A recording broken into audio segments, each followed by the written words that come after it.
Gravando. Oi, pessoal, tudo bem? Então, Ângelo aqui, mais um encontro do Ideação. Estamos aí no nosso terceiro encontro, hoje com o mestre, professor Paulo Quintairos, que vai falar para a gente aí sobre inovação. Sem mais delongas, professor, tá contigo. Aula gravada porque tem um pessoal que não consegue mesmo assistir aos sábados por aulas de pós-graduação, enfim. Então, a gente disponibiliza depois para que eles possam continuar acompanhando durante a semana. Tá contigo, tô de olho no chat, se vier dúvidas, alguma coisa, eu vou te ajudando e bora lá, o show é seu. Obrigado por ter aceitado o convite. Ei, Ângelo, obrigado, parabéns pela iniciação do HIT, que conseguiu aí unir vários elementos, várias instituições aqui da região que trabalham com inovação e criou um canal bem interessante. É um projeto do qual eu fiquei muito feliz em participar quando fui convidado a primeira vez na nossa primeira reunião, né, de estruturação do projeto pela professora Patrícia Ortiz. E é um prazer estar aqui nesse sábado, quase que de pijama. Deixa eu me apresentar. Eu sou professor da Universidade de Taubaté. Na Unital, eu coordeno o Núcleo de Inovação Tecnológica, o NIT, da instituição.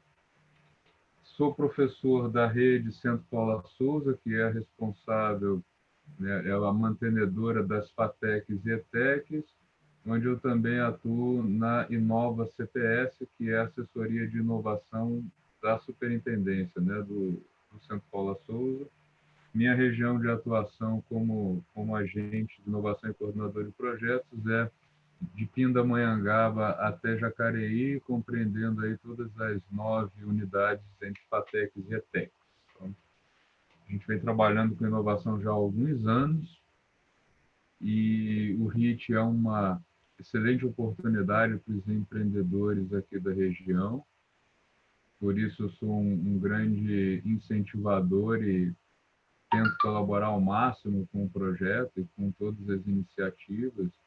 Nós vimos muitos projetos aqui não irem para frente pela falta de um espaço de incubação, ou alguns foram para São José dos Campos, o que já é um espaço um pouco mais distante, né? Nós tivemos no passado uma incubadora em Pindamonhangaba, infelizmente ela não deu certo, não foi para frente, e o HIT tem tudo para dar certo. Eu vou falar hoje sobre o tema inovação, uma coisa que muito me agrada. Eu farei o possível para não deixar ninguém dormir. Espero conseguir.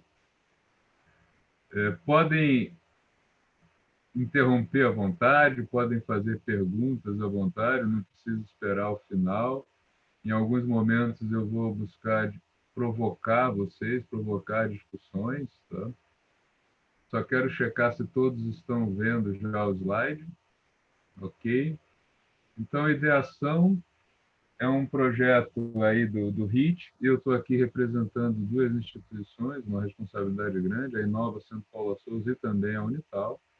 E a gente eu escolhi como tema inovação pós-pandemia, das ideias aos unicórnios, que eu acho que é o grande desejo de todas as pessoas que estão pensando em empreender, chegar no unicórnio. Para quem não sabe o que é unicórnio, eu vou falar sobre isso ao longo aí da nossa trajetória. Nosso panorama atual, 2020, que ano complicado, né? Eu acho que ninguém pensava em viver algo assim. Quando eu vi algum filme que mostrava a peste negra, né? Os períodos de grandes pandemias do passado, eu sempre olhava aquilo e pensava, nossa, que loucura, né? Ainda bem que a gente vive num período onde isso não vai acontecer. E aconteceu, né? Eu lembro que no início a perplexidade de todas as pessoas era tão grande que a gente tinha assim uma série de perguntas como essas aqui, né? A primeira coisa foi: vai ficar só na China? Não deu certo, né? Chegou na Europa, mas vai ser tipo uma gripe, não vai ser nada muito sério. Também não foi assim, né? Aí chegou na América e nos Estados Unidos, acendeu uma luz, né, um trovão de que tem alguma coisa muito complicada acontecendo. Brasil, foi dito que o vírus não ia resistir ao calor dos trópicos. E viva o carnaval, fomos para o carnaval e não foi uma boa ideia, né? A doença começou a ficar muito séria, matando gente, né? E mais um problemão, né? Mais um raio, né? E aí, vai ter tratamento, vai ter vacina? Não tem ainda, né? Estamos aguardando uma vacina. Existem vários tratamentos que funcionam em alguns casos, outros não. Então, a solução passou a ser o distanciamento social, o lockdown. Mas e aí, como é que a gente sobrevive com isso? Né? Esse lockdown por um mês, tudo bem? 6 meses, 8 meses, como é que fica a economia? O que a gente vai escolher? Morrer de fome, né, em alguns casos, né? Ou se arriscar a uma doença potencialmente fatal, né? Então, acho que esse é um ponto onde a gente está. E é um momento da gente começar a pensar no que vem depois. O que vem depois é o que vou tentar tratar aqui com vocês do ponto de vista de um empreendedor, já que esse pós-pandemia certamente trará mudanças no comportamento das pessoas. Tá? E mudanças no comportamento das pessoas é uma coisa que a gente sabe que é uma janela grande para empreender. A pandemia no Brasil, ela está sendo uma situação calamitosa. Nós temos vários números que apontam, que mostram claramente, não só imagens como essa, que pode ser muito, alguém pode dizer, é muito de marketing, né? Pela minha formação na área de exatas, eu gosto mais dos números, e olhando para os números da pandemia, eles são assustadores. Tá? Se a gente olha, por exemplo, total de casos, isso aqui foi pego no final da semana, acho que sexta-feira passada, né? Não ontem, na outra, foi quando eu fechei isso aqui. Aliás, de mim, está aqui a data. 5 de novembro foi o dia que eu peguei isso aqui. Total de casos no Brasil. No dia 5 de novembro, apesar dos problemas de contabilização, nós ultrapassamos 5,5 milhões de casos. Então, para quem dizia que seria uma coisa pequena, não é. O número total de óbitos computados e reconhecidos no Brasil, que aqui no início, em março, quando se dizia que vai ser uma coisa pequena e vai passar logo, tinha algumas pessoas que acreditavam que a curva ia fazer esse movimento aqui. Né? Olha o que aconteceu. Nós chegamos aí a picos de número total de óbitos superior a 1.500 por dia. A gente está numa fase em que ele está decrescendo. Se vocês olharem esse desenho aqui, vão ver que a cauda está muito longa, então a gente corre o risco de emendar a primeira onda com a segunda, que já está chegando. O total de mortos acumulado é um número monstruoso, né? Nós chegamos aí, nós já passamos de 500.000 de mortos, então é uma coisa que não dá para ignorar, né? Quando a gente olha também aí total de mortes no Brasil, por uma série de fatores, ultrapassou países que logo no início da pandemia a gente olhava e dizia, nossa, olha o que está acontecendo na Itália, né? A Itália atingiu aí um total de óbitos de 40 mil, né? Por 20 e poucos mil, e a gente imaginava que nunca ia chegar perto disso, nós ultrapassamos e bem aí o total de óbitos, né? Com esse número assustador, e em termos mundiais, um número absurdo também. Né? Então, por que isso tudo? O que vai acontecer depois? Não dá para dizer que a sociedade vai ser a mesma. Nós teremos mudanças nessa sociedade. Mais forte nas famílias em que tiveram óbitos ou que tiveram pessoas doentes, mas, de uma maneira geral, a sociedade vai mudar. E o ponto de vista do empreendedor inovador, ele deve estar concentrado nisso aqui, mudança de hábitos. Algumas mudanças são transitórias, outras mudanças serão permanentes. O que é transitório? Será que o uso de máscara ele vai perdurar e a gente vai ter aí um número de pessoas que vão passar a transitar sempre com máscara, como a gente vê em países asiáticos? Distanciamento social, as pessoas vão se sentir à vontade em frequentar novamente ambientes com muita gente? Todas essas mudanças, elas têm uma característica de ou serem transitórias ou serem permanentes. Quem busca alguns negócios com ganhos rápidos pode pensar, né, pode investir até no transitório, né? Teve muita gente aí que ganhou bastante dinheiro vendendo máscaras, vendendo coisas que possivelmente serão transitórias, outras não. Então, o exercício que eu proponho a vocês hoje é pensar nisso. O que vai ser permanente e o que vai ser transitório? Por quê? O permanente vai trazer mudanças na sociedade que são enormes janelas e enormes possibilidades para inovar e lançar projetos de empreendedorismo no setor. Eu fiz aqui umas apostas. Daqui a pouco eu vou soltar um link, porque eu quero ouvir as apostas de vocês. Tá? Olha, o Marcelo está dizendo aqui que está ganhando dinheiro personalizando máscaras. Sim, é uma oportunidade, né? Eu vou fazer umas apostas aqui do que eu acho que vai ser permanente. Só fazer um parênteses antes, uma mudança de hábitos que a gente viu há uns 20 e poucos anos atrás, também veio de uma doença, que foi a AIDS. Né? O pessoal mais novo não deve ter visto isso, mas eu, quando era adolescente que ia ao dentista não usava luva nem máscara. Eu chegava no consultório dentário, o dentista ele esterilizava num aparelhinho que parece muito com aquele que hoje tem em salão de beleza. Ele esterilizava os equipamentos, inclusive a seringa, ele fervia, porque a seringa não era descartável de plástico, era de vidro. Né? O cara ia lá, lavava as mãos, pegava a seringa esterilizada, começava a anestesia e ia trabalhando com os equipamentos que ele tinha usado no paciente anterior. Isso era absolutamente normal, padrão legal, perfeito. A chegada da AIDS trouxe uma série de mudanças e muitas delas ficaram. O dentista é uma delas. Né? Hoje você chega no consultório odontológico, o dentista te recebe, calça as luvas, coloca a máscara, pega um pacotinho com um kit que ele vai usar em você, e depois ele vai pegar esses instrumentos e vai guardar e vai para uma empresa que faz uma série de procedimentos para torná-lo reutilizável. Oi? Paulo, deixa eu só fazer uma vírgula aí, que Claro, claro. você tá desenhando uma cena. A minha esposa, ela é dentista. Hoje ela atende com um aparato que ela parece um astronauta. Sim.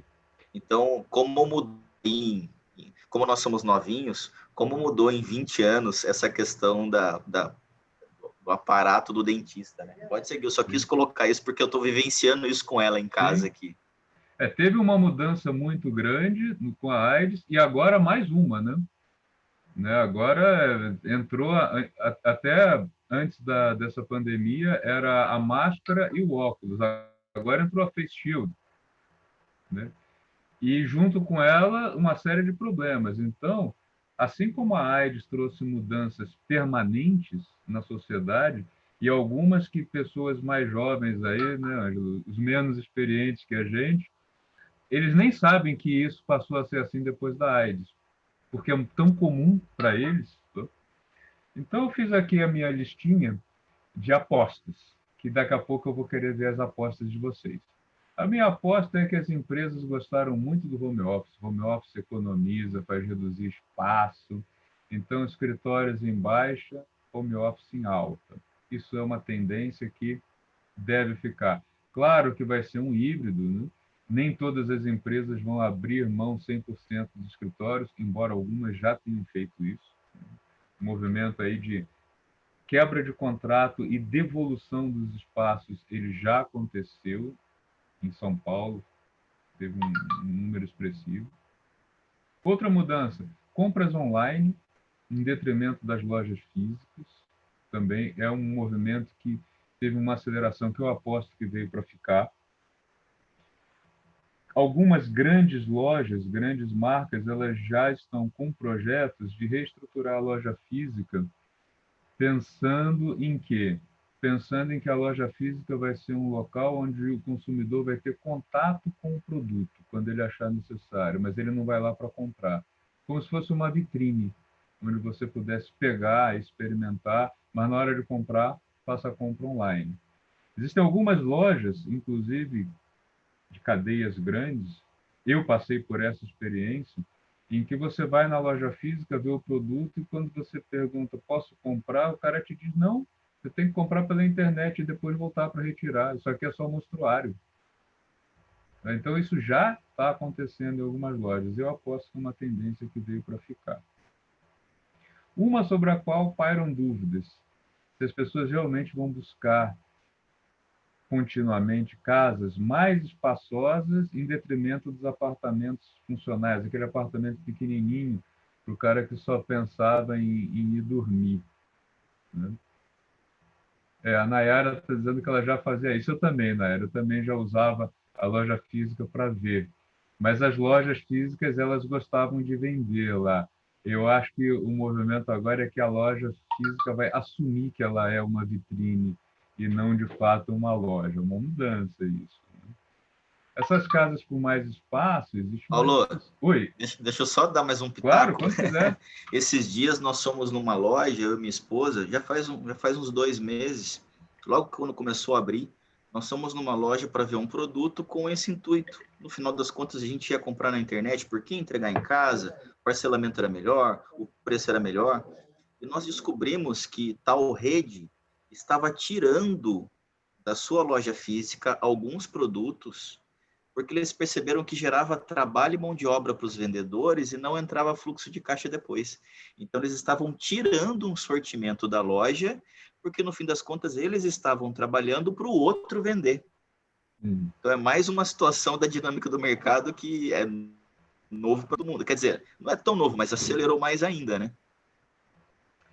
E algumas cadeias, elas foram muito espertas nessa pandemia e aceleraram o projeto de deixar de ser só loja e pensar em ser um marketplace. Magazine Luiza, Amazon, eles estão colocando isso de uma maneira que eu acho que é muito inteligente, porque ao invés, eles vendem o produto, alguns, e vendem o produto dos outros.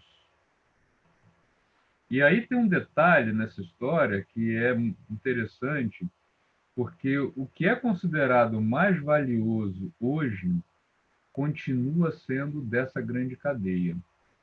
Porque o que eles têm e o que eles aprendem ao vender o produto para os outros? São eles que estão conhecendo o cliente.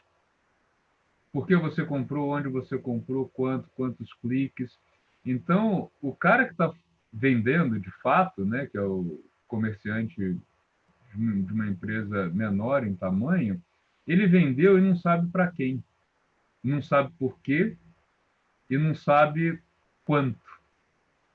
E o Magazine Luiza, a Amazon, esses grandes marketplaces, eles estão acumulando uma inteligência de mercado e um conhecimento do consumidor que é fundamental e provavelmente, possivelmente, mais valioso, muito mais valioso, na minha opinião, tá? Do que simplesmente vender o produto. Porque eles estão de olho na venda futura. Né? O comerciante está pensando na venda momentânea. Então, essa inteligência aí do Big Data, né, de saber onde é que quem é o cara que comprou, onde é que ele está, né, o que ele gosta, o que eu posso vender junto para ele, tudo isso eles ganham quando tem essa compra online e eles nem precisam ter o estoque.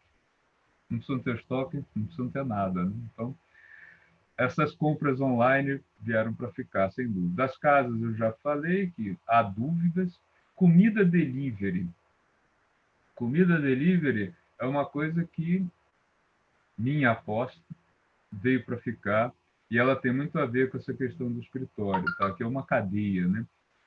Ao sair do escritório e ir para o home office, você também matou o restaurante de almoço. restaurante do dia a dia, porque esse cara daqui, ele depende de um fluxo de pessoas nas regiões de trabalho que ele vai perder.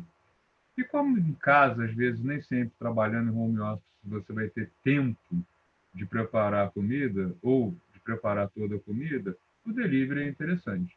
Né? Já tem gente pensando no seguinte: bom, eu, em casa eu tenho feijão com arroz e a carne eu compro, chega prontinho aqui, beleza. Então o delivery é uma coisa interessante.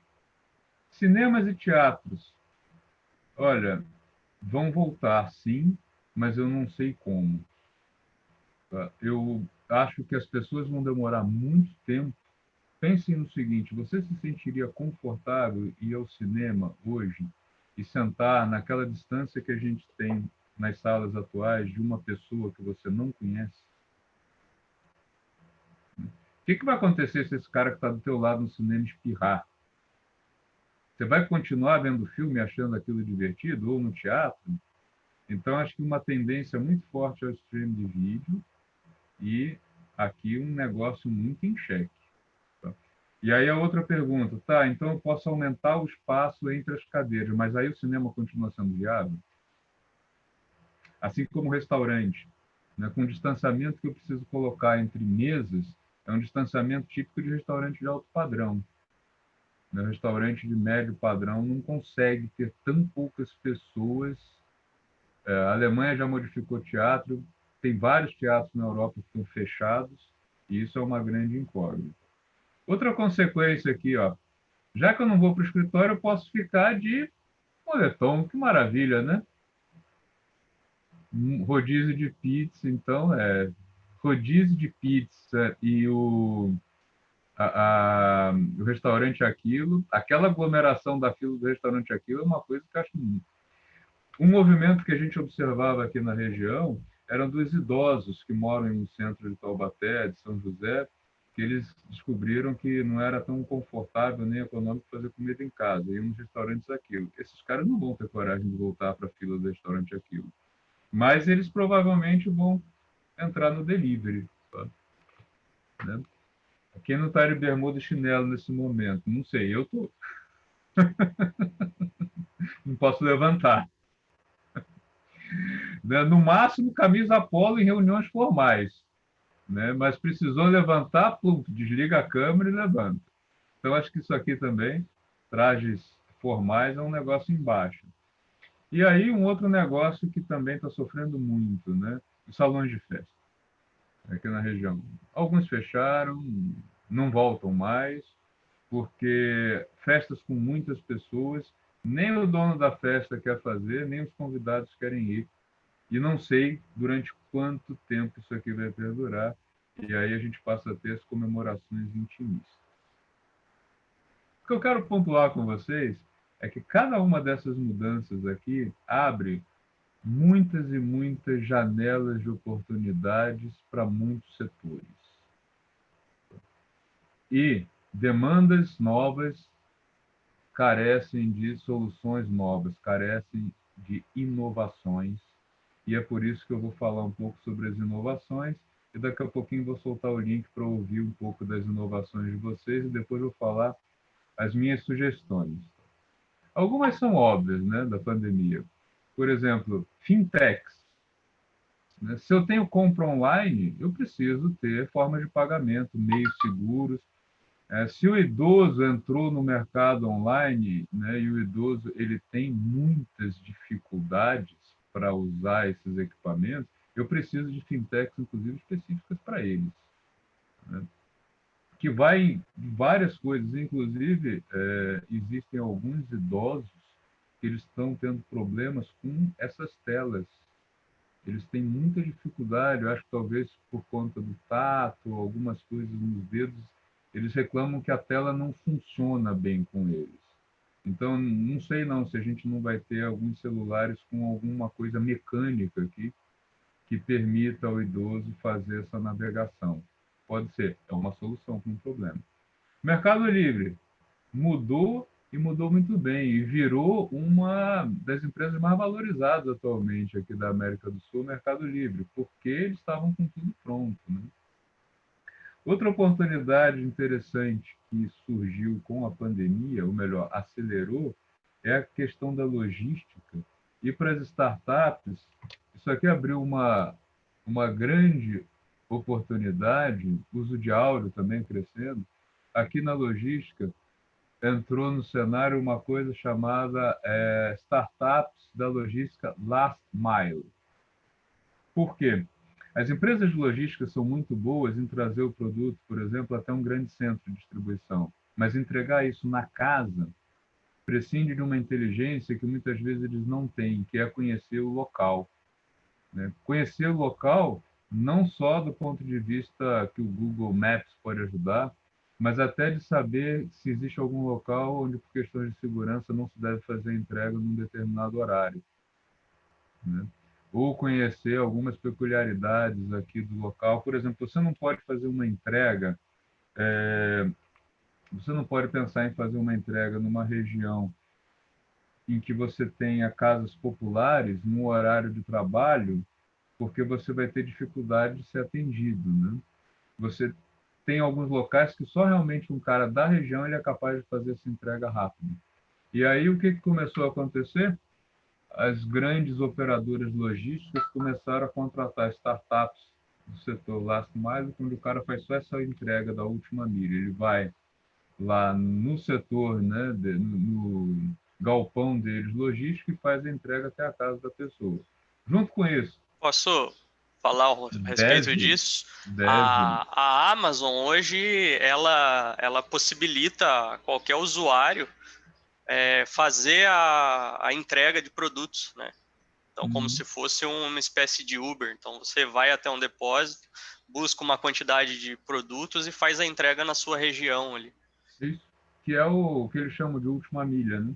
Uhum. Porque é mais barato e para eles é muito mais eficiente. Eles não conseguem ter essa eficiência toda na hora de fazer essa última perna da entrega, né? Que é por chegar, por exemplo, num galpão em Taubaté ou em Caçapava e levar até a casa da pessoa.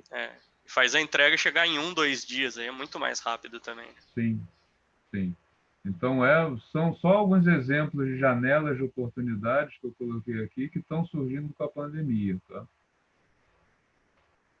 Eu vou soltar agora, deixa eu só botar aqui no chat o link para vocês irem respondendo enquanto eu vou falando. Tá? Fiquem à vontade aí também de interromper e pensem que isso aqui é uma coisa que lá no final da minha fala eu vou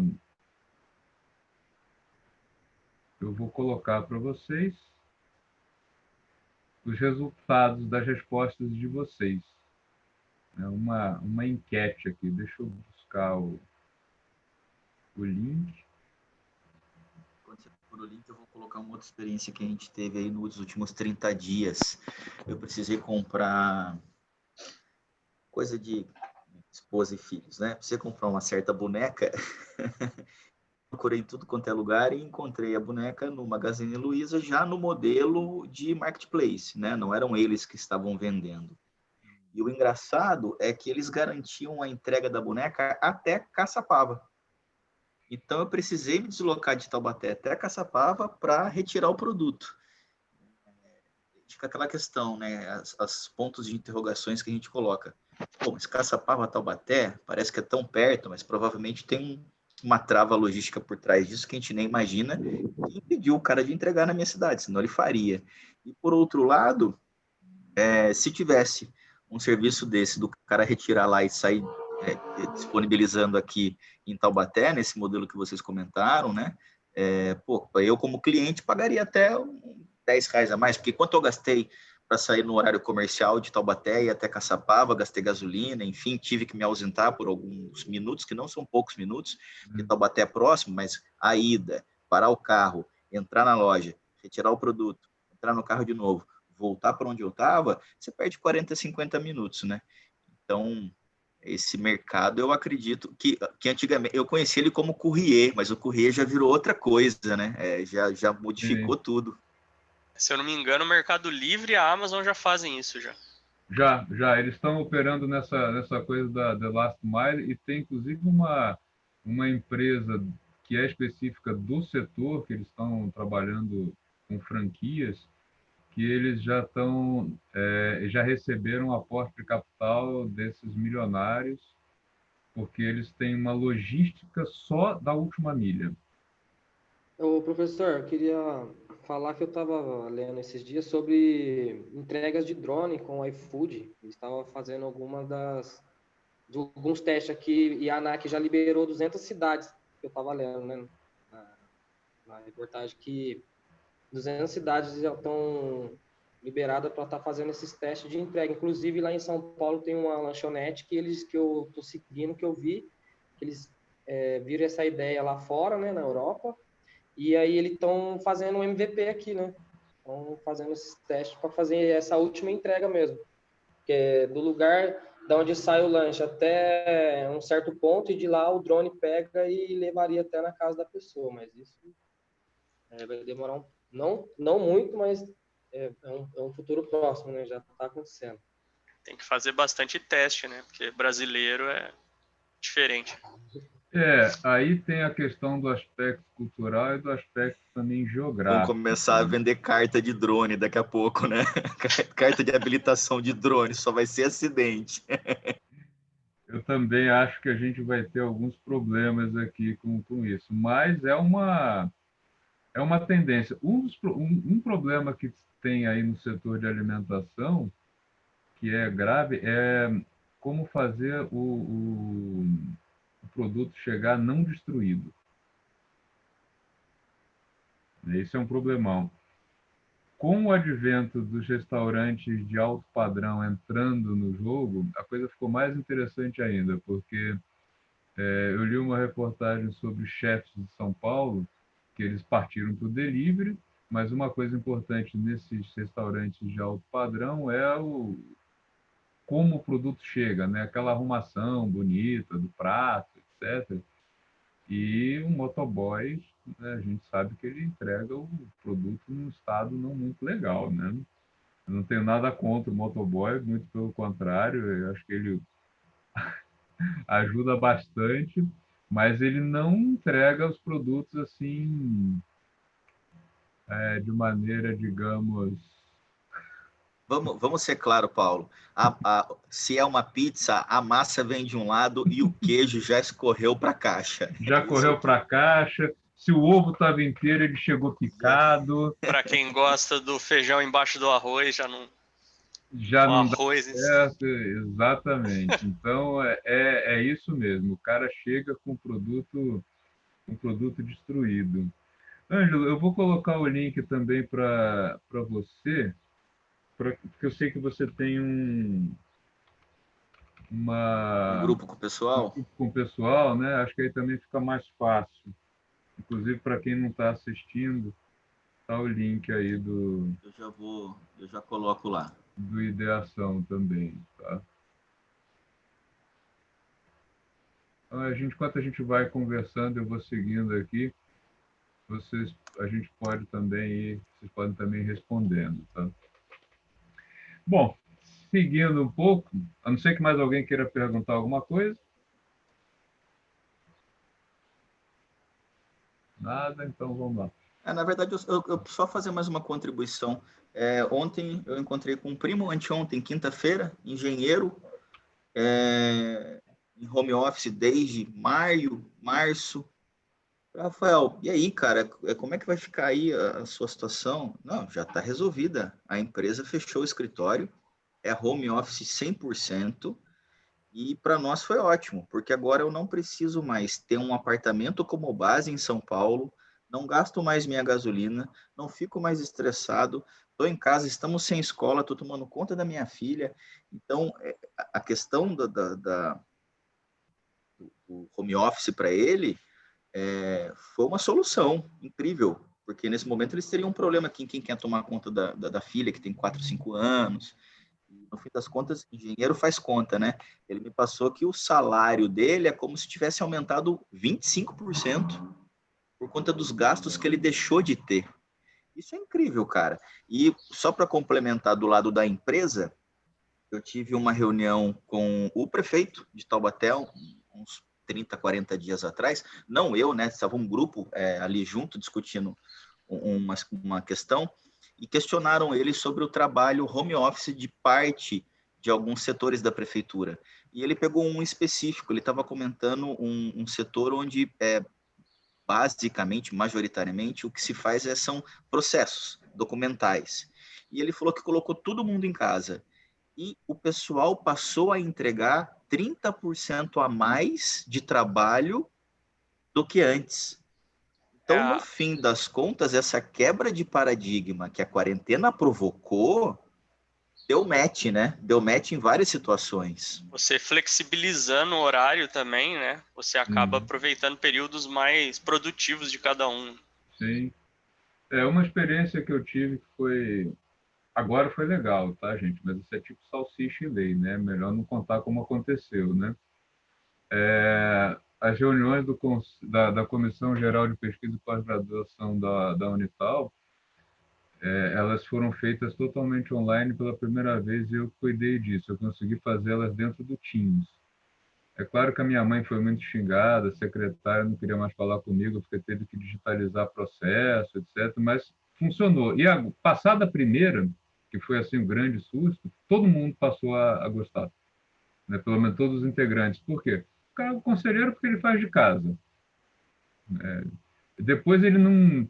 Você imagina o seguinte: o cara, para relatar um processo na comissão, ele tinha que ir na pró-reitoria para pegar o processo em papel, para depois voltar no dia da reunião. Pô, hoje ele está em casa, ele clica, ele lê o processo pela internet, ele emite o parecer e no dia da reunião ele entra de novo lá na reunião e apresenta a visão dele sobre o projeto, sobre o processo. E o que é melhor para a instituição? Não gasta papel, não gasta tinta e nós temos todos os processos arquivados para consulta online a qualquer momento.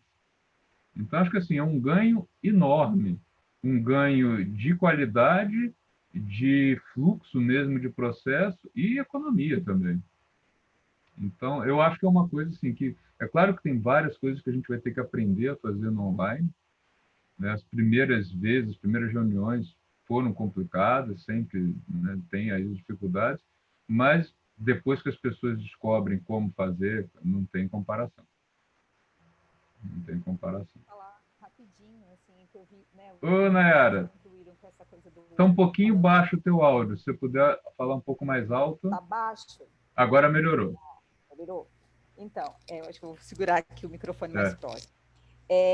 Então, eu queria contribuir, na verdade, assim, olhando para a qualidade de vida das pessoas mesmo, né? Eu acho que, assim, pensando no online, por exemplo, a gente está falando aqui da questão do trabalho, né? Do trabalho remoto, do online, dessa coisa do home office, né? Eu acho que, de alguma maneira, por enquanto, eu acho que as pessoas as que não trabalhavam em home office estavam meio perdidas, ainda estão meio perdidas, tentando entender como que elas podem transformar essa coisa de fazer tudo em casa, né, do trabalho em casa, numa coisa para ela que seja, primeiro, produtiva, né, porque muita gente teve que aprender a ser produtivo no ambiente doméstico, que é bem complicado, né, porque você está ali, tem um filho, sei lá, no meu caso, né, eu tenho marido, ou tem a esposa, então, assim, está todo mundo nesse mesmo ambiente. E como que você faz isso ser produtivo para você? Daí vem a questão humana no meio de toda essa tecnologia, né, dessa imersão tecnológica que a gente está vivendo. E eu acho que, ao mesmo tempo, mas eu acho que quando as pessoas começarem a entender esse procedimento, né, de como realmente pode funcionar para as pessoas, né, assim, o indivíduo mesmo entender o seu lugar e como que isso ele pode se tornar produtivo para a empresa, mas ao mesmo tempo ter essa qualidade de vida, eu acho que vai ser um ganho tremendo para ele, né? E aí sim ele vai começar a entender, a usufruir desse momento de home office, eu acho, assim, dessa nova escolha, né? Porque eu acho que é uma tendência, de fato, eu concordo muito com o que o Paulo colocou, que vai se tornar uma coisa vigente, assim, para as pessoas. De repente, as empresas que tinham escritório em São Paulo não vão ter mais, porque eles viram que era um custo absurdo. E aí, para juntar todo mundo, e viram que funciona muito bem. Então, assim, de repente, precisa fazer essa reunião? Precisa. Então, vamos para um coworking e a gente faz essa reunião, junta todo mundo. Então, assim, os escritórios vão ser móveis também, né? Não vão ser... Então, de repente, aí é uma possibilidade, eu já estou adiantando, mas o Você coworking... adiantou minha fala. Mas o coworking, de repente, é uma dessas inovações que podem vir e que vieram para ficar, né? Eu acho. Porque eu acho que vai ter que ter um boom de coworkings para atender essas empresas, né? Era o que eu ia falar mais adiante. Eu acho que uma das janelas de oportunidade é essa, é o coworking, porque em alguns momentos a empresa vai precisar reunir as pessoas, ou tem mais um detalhe, que é a minha dúvida. Eu não sei que aí é do comportamento humano. Eu não sei se as pessoas vão optar por trabalhar em casa sempre, ou se elas vão optar por ter um espaço num coworking para ir trabalhar. Eu acho que é uma coisa assim, vai do ser humano agora, né? Que eu quero? Eu quero ter uma casa maior e ter um escritório dentro de casa para poder trabalhar, ou eu vou sair todo dia, a empresa não tem mais o escritório, mas eu alugo um espaço no coworking, vou lá e trabalho. Ou eu vou fazer um híbrido disso, né? Não sei.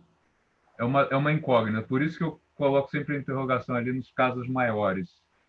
A gente vai descobrir isso daqui a alguns meses, talvez um ano, a gente comece a ter um movimento indicativo do que vai vingar.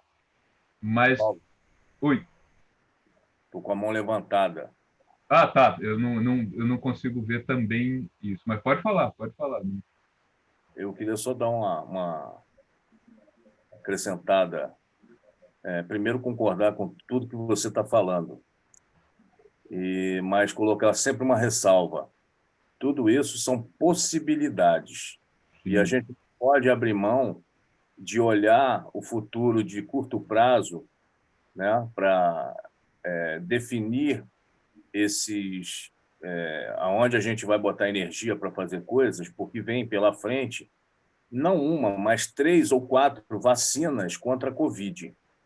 E o padrão que essa doença trouxe para a saúde pública mundial é que, se houver outra Covid com um impacto dessa, a sociedade vai estar mobilizada para atacar. Então, essa pausa que nós tivemos aí para repensar o mundo, repensar a nossa vida, repensar o mundo dos negócios, o mundo do trabalho, não vai ser a mesma. Então, antes de partir para dentro de uma escolha, é interessante prestar atenção ao comportamento das pessoas em sociedade e no mercado, porque muita do que a gente está vivendo hoje pode mudar daqui a 6 meses. E algumas coisas podem voltar ao que eram antes. Então, daqui para frente, tudo é possibilidade, nada concreto. Sim, Obrigado. Foi por isso que eu coloquei esse slide anterior, né? Opa, deixa eu voltar, foi para frente. Aqui, quando eu falei mudança de hábitos, algumas serão transitórias, outras permanentes.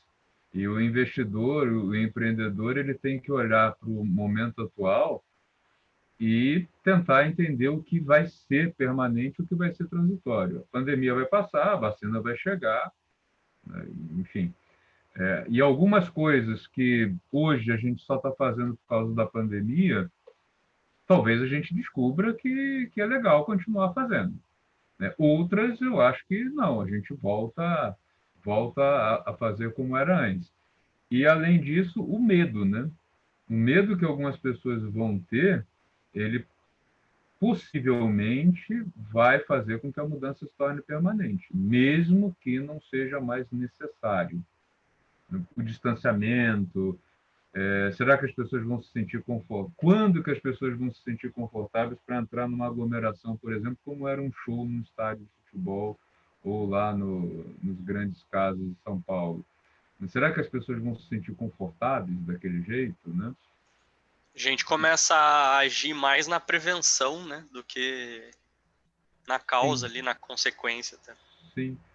Tem hábitos que nós temos até hoje que eles vêm de algum problema, de algum resquício do passado e que ficaram, né? Porque ninguém mais sabe.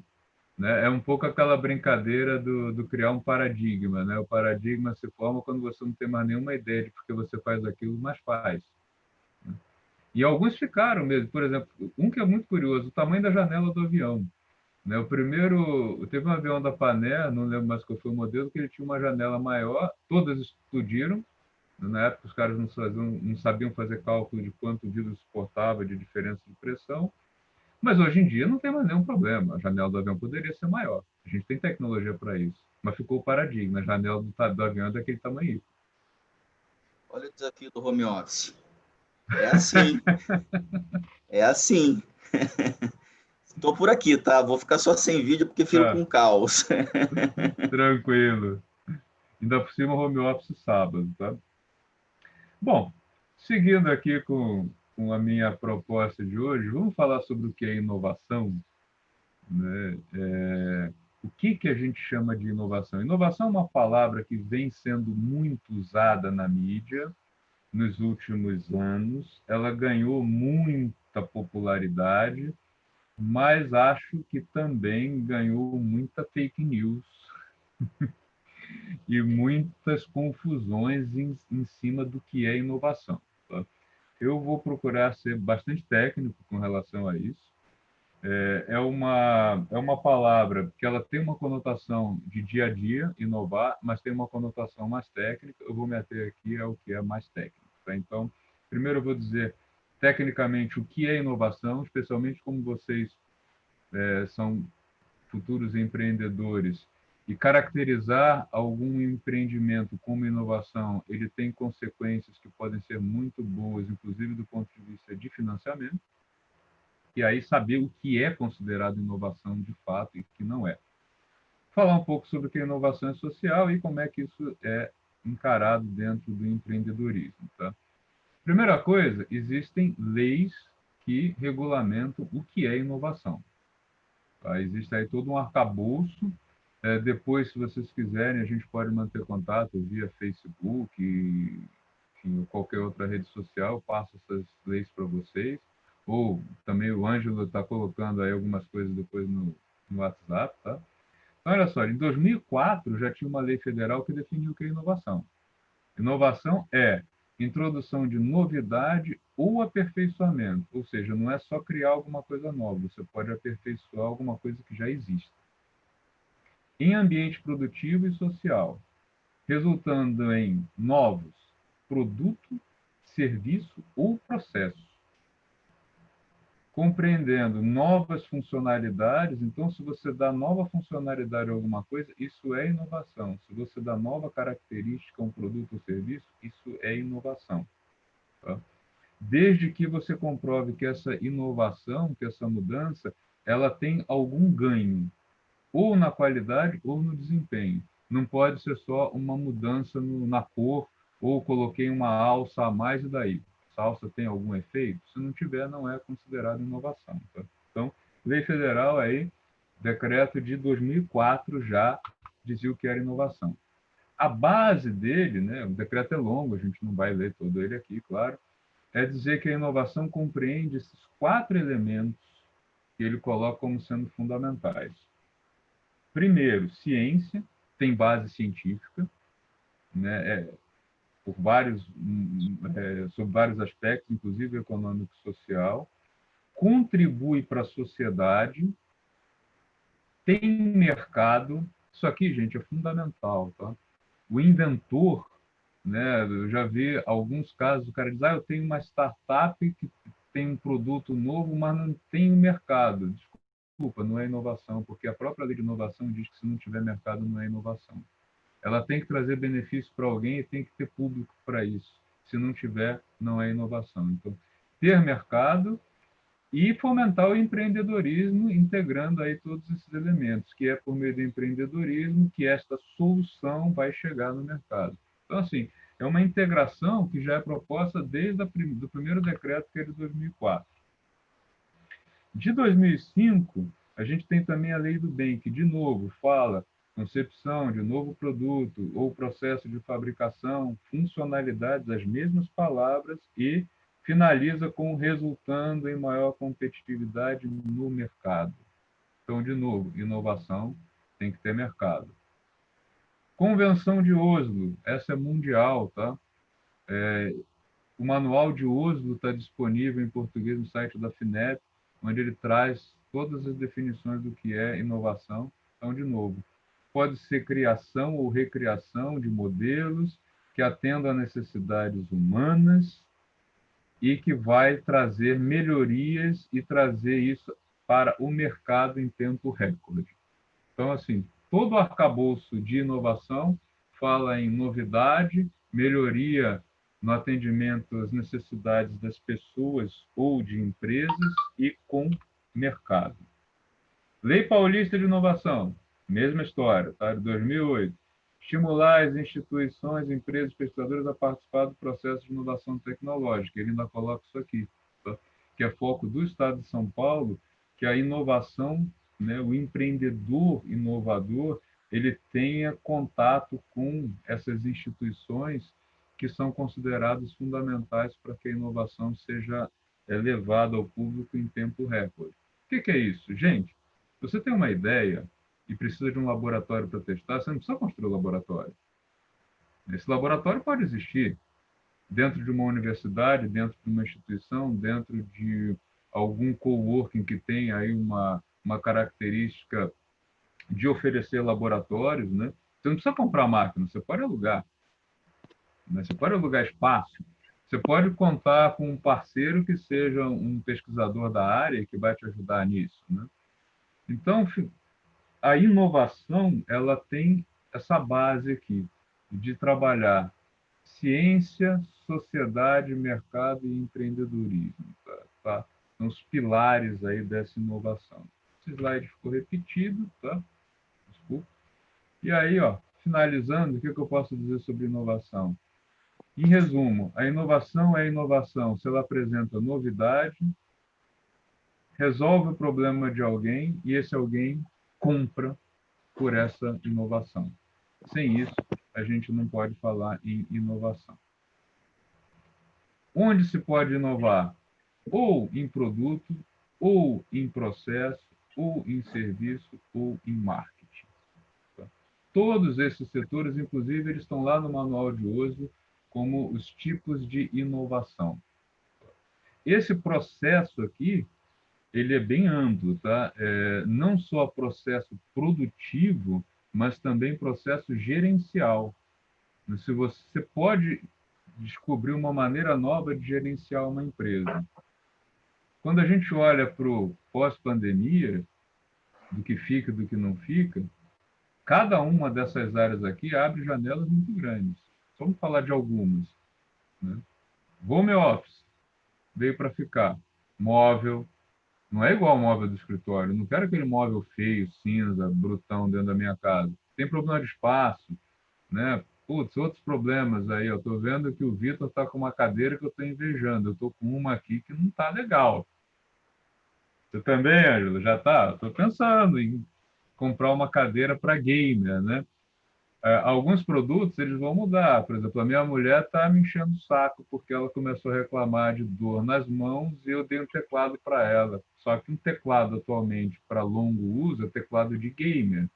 Ele pisca, ele tem que ela acha que não é muito legal, ela não gosta. Não tem um teclado para longo uso que não seja para game. Fone de ouvido também, hoje. Você quer comprar um fone de ouvido legal? Vai no setor de games.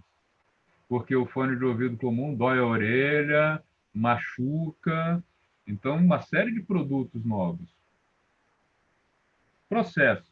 Gerenciar uma empresa com cada um na sua casa, punk, viu? Difícil. Como é que você controla todo mundo? Então, esse processo gerencial, cadeia de hierarquia, então, quem autoriza? O chefe não está lá mais, você vai ter que pensar em como fazer isso. Né? Como é que eu faço o controle se as pessoas estão trabalhando ou não, dentro da legalidade? Então, o processo tem muita mudança também. Serviço, então, a gente já falou, acho que é desnecessário falar mais ainda, né? Entrega, tudo isso. E, ó, o marketing vem passando por mudanças brutais. Tá? O marketing tradicional, ele vem se desmanchando. alguns setores. Eu tenho um grande amigo de longuíssima data, de mais de 20 anos, que ele era um dos diretores executivos do marketing do jornal chamado La Stampa. La Stampa é o maior jornal italiano, de maior circulação até hoje. Primeira mudança, ele saiu do escritório que ele tinha e foi levado para um escritório central em Milão, porque eles levaram todo o marketing da Stampa para um local só, na tentativa de reverter o quê?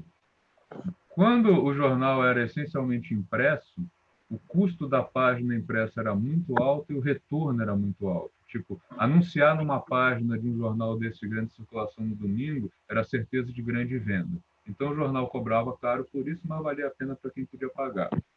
Na versão online, essa página sumiu.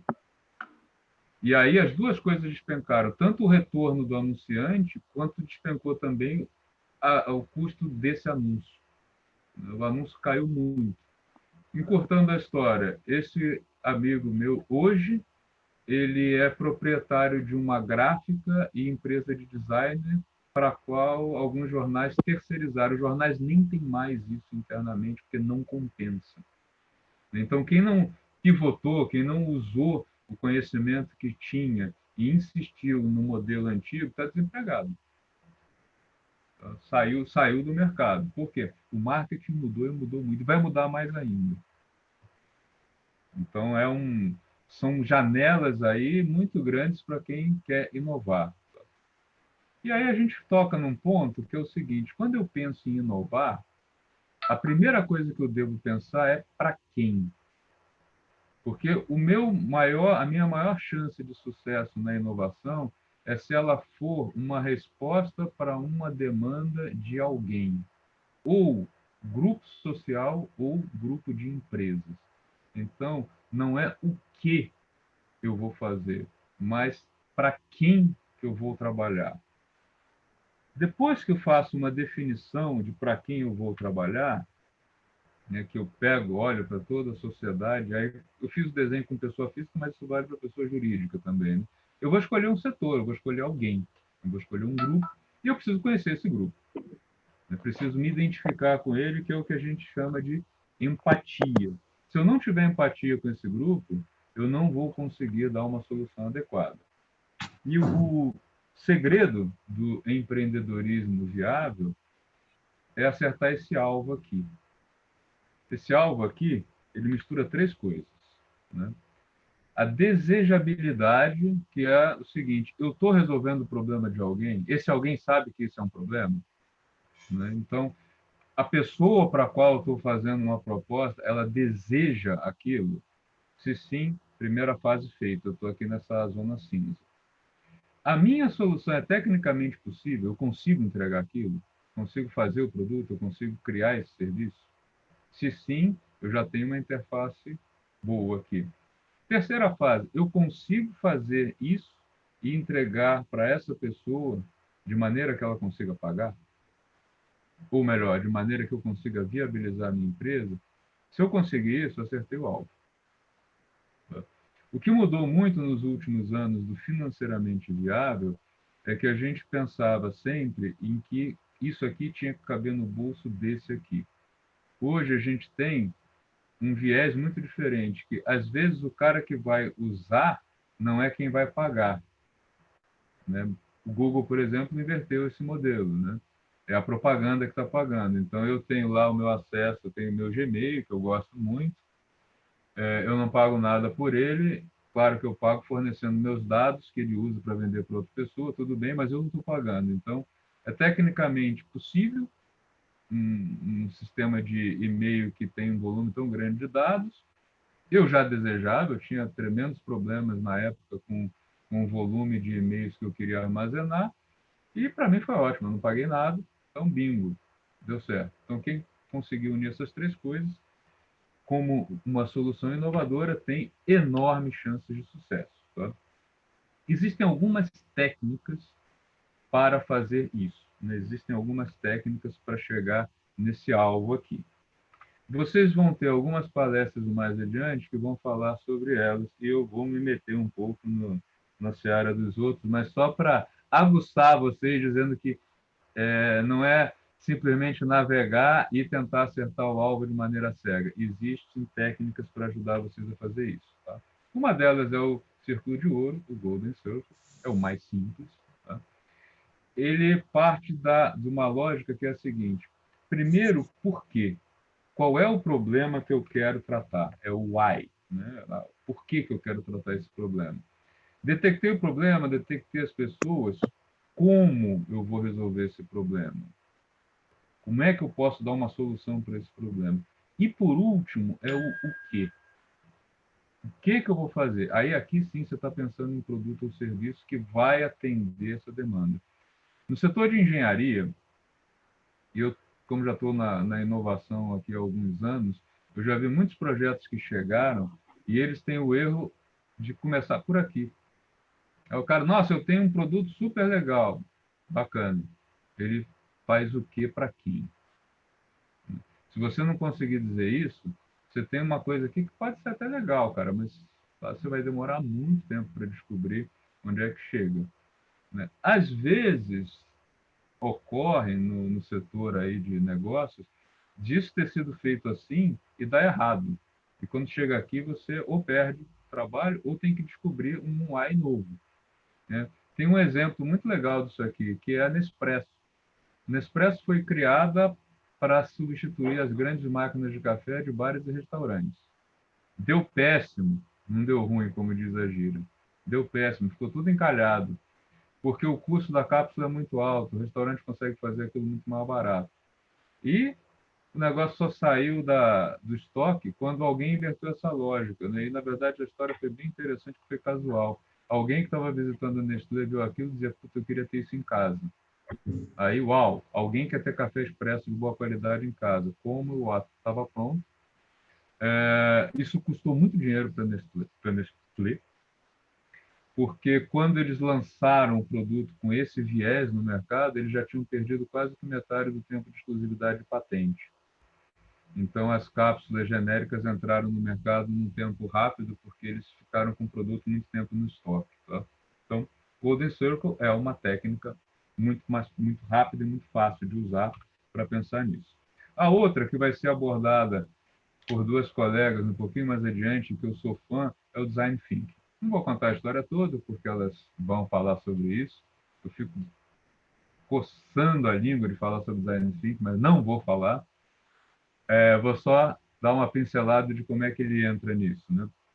O Design Thinking, ele parte do princípio que nós temos duas partes no cérebro, o lado, né, da intuição e o lado analítico, e que a gente deve explorar um e outro em momentos diferentes.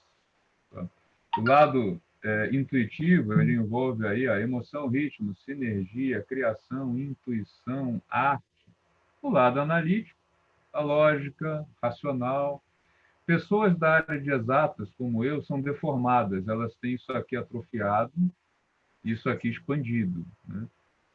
Vitor também Eu sou formado em física, fiz mestrado, doutorado e pós-doutorado em física, então a minha mente é deformada. Isso aqui deve ser um risco que a minha esposa tenta ampliar diariamente, sem sucesso há 20 anos, e isso aqui esmaga isso.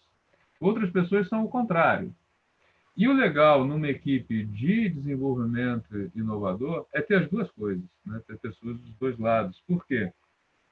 Na hora que eu penso em criar uma inovação, eu devo usar a inspiração, a empatia, que é um momento em que você vai olhar para toda a sociedade e vai pensar um grupo, ou vou olhar para todas as empresas e vou pensar um grupo de empresas. E aí, depois que eu fizer essa parte onde eu deixo o lado intuitivo aflorar, eu tenho que dar uma definição. Agora é o momento que a gente vai atender esse grupo. Eu vou atender quem? Quem é o cara que eu vou atender? É o brasileiro médio com renda de tanto a tanto, com idade de tanto a tanto. Né? Eu não consigo atender todo mundo. Aí vem o lado analítico de definição. Definir o grupo, esse grupo tem muitos problemas. E aí eu vou, de novo, usar o lado intuitivo para pensar em todos os problemas que esse grupo tem. E aí eu vou escolher um. Vou filtrar e vou fazer um protótipo. Tá? Vou fazer nesse momento aqui, de novo, saio lá do intuitivo e venho lá do racional. Como é que eu vou gerar esse protótipo, como é que ele vai funcionar, etc, etc. E aí vem uma fase que é muito difícil do empreendedor. Quando você cria o protótipo, você criou, e toda vez que a gente cria alguma coisa, a gente cria um apego enorme a isso. Isso não é só papo. Tem vários livros de economia comportamental que mostram que alguém que construiu qualquer coisa vende essa coisa por um valor que é 50, 40, às vezes 100% mais alto do que venderia uma pessoa que não criou. Então, você criou o protótipo, você criou amor por ele, você vai para uma fase super difícil, testar. Meu produto é ótimo, o mercado achou o produto uma merda. O cara entra em crise, né? Como que as pessoas não perceberam que esse produto é genial? Né? E aí o cara, em vez de olhar o mercado e tentar rever o produto, não, ele resolve brigar com o mercado. Né? Então, acho que todo mundo já deve ter um amigo assim, né? Como vocês não perceberam a genialidade? Vocês são os idiotas. Né? O problema é os outros, né? Nunca é a gente. O problema é os outros. Então, esse aqui é um momento difícil, né? De sair do protótipo e ir para o teste. Muitas vezes dá tudo errado. Pense, por exemplo, que a primeira versão do que hoje é o Listerine era um desinfetante para casa. E aí os caras descobriram que ninguém vai pagar um negócio daquele preço para limpar o chão da cozinha. O troço é muito caro. Né? Nossa, mas ele mata 96% das bactérias. Pô, mas ele mata o meu bolso com aquele preço. E aí volta, aquele negócio resolve o quê? Resolve o problema de, né, tirar bactérias da boca. Então, um tremendo um processo aí. Não sei se eles usaram exatamente o design thinking no processo, acho que ele é anterior a isso, mas algo bem parecido. Tá? Espero que não tenham usado a mesma fórmula também. Também. Tá? Mas a dinâmica do processo de construção de inovação, tanto no design thinking quanto no Golden Circle, ou todas as outras técnicas que vocês vão ver aí, algumas, inclusive, são versões propostas pelo próprio Google. Né? O Google tem uma versão do Design Thinking que é deles, né? Que a Patrícia deve falar, não vou falar sobre isso, prometo. Usa isso aqui. O processo tem que ser divergente na hora de criar opções e convergente na hora de fazer escolhas. E você vai navegando por aqui até chegar num produto final, numa inovação. Tá? Por que eu estou batendo tanto na tecla do empreendedorismo com inovação? Quem empreende sem inovação nenhuma, e aí eu falo que você pode até estar vendendo o mesmo produto de forma diferente, isso já é alguma inovação. Quem empreende sem inovação, ele entra no mercado para dividir o mercado. Tomar o cliente de alguém sem inovação só tem um jeito, vai ter que ser por preço. E aí você já entra derrubando o mercado no qual você queria entrar, você já entra tornando esse mercado muito complicado. O oposto, quando você parte de uma inovação para empreender, você está pensando em novos mercados ou em remodelagem de mercados. E aí, se você tem um diferencial, se a sua empresa, né, se o seu produto tem algo de novo, você entra por diferenciação, que pode, se houver espaço, inclusive entrar com um preço mais alto que o concorrente, desde que esse valor seja reconhecido. Então, esse caminho aqui é muito mais auspicioso do que esse daqui. Empresas que entram no mercado só para disputar preço baixo e que dão certo, elas inovaram em alguma coisa. Ou é na logística, ou é no tamanho da empresa. Né? Se eu tenho um mercado que tem uma demanda enorme e eu estou vendo que as empresas que estão lá não conseguem atender, eu posso buscar um grande investidor e entrar com muita grana nisso. E aí eu vou ganhar como? A minha diferença é que eu consigo ter um processo gerencial e de entrega que me permite baratear muito o custo. Né? É uma inovação também. Entrar aqui, ó, vou abrir mais um restaurante, porque todo mundo está abrindo restaurante, você vai se quebrar. Ou você tem alguma coisa diferente que vai fazer as pessoas irem para o seu, ou não. Ô, Paulo, eu acho que, não sei se eu falo no modo geral aqui, mas eu acho que uma das maiores dificuldades, até para quem começa a empreender, eu acho que é a precificação, né? Como precificar o seu produto, né? Como agregar o valor ali para essa inovação que você está trazendo. Eu acho que o primeiro passo, eu diria que isso aí na minha visão, que não é, obviamente, uma coisa fechada, né? Ele depende de 3 passos. Tá? O primeiro deles é você identificar o cliente e ver a faixa de renda dele. Você tem que saber quanto que esse cara ganha, né? E para isso existem vários trabalhos que mostram o seguinte. Vou te dar um exemplo de setor, tá? Renda detectada, eu vou vender casa ou carro ou curso superior, que são coisas caras, não pode ultrapassar 1/3 da renda. Se ultrapassar, ou o cara não vai comprar, ou ele não vai conseguir ser adimplente, né? Então, a prestação da casa própria, ela não pode ultrapassar 1/3 da renda, o ticket médio da instituição de ensino não pode ultrapassar 1/3 da renda média. Então, a primeira coisa é focar o quanto que o cara poderia pagar naquela faixa da população. Esse é o primeiro ponto. O segundo é quanto que esse produto vai custar para você. Aí, um outro lado, você tem que esquecer o cliente e pensar, olha, o custo de ter isso é tanto e o que eu quero ganhar é tanto, né? E aí isso vai te dar uma ideia do preço. Entre um e outro, né, se tiver tudo bem, você tem uma escala, uma margem boa entre o quanto o cara poderia pagar e o quanto você precisa cobrar. A partir daí, você vai trabalhar numa coisa que tecnicamente é chamada de ancoragem, que é fazer teste de mercado e descobrir quanto que as pessoas gostariam de pagar, quantas pessoas topariam pagar por aquilo.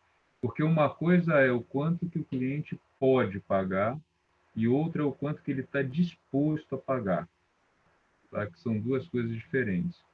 O Steve Jobs, quando ele lançou o tablet deles pela primeira vez, ele ventilou no mercado, ele usava muito ancoragem. Ancoragem depois, Vitor, se você quiser, eu te passo alguns livros para você ler a respeito, é um negócio muito interessante.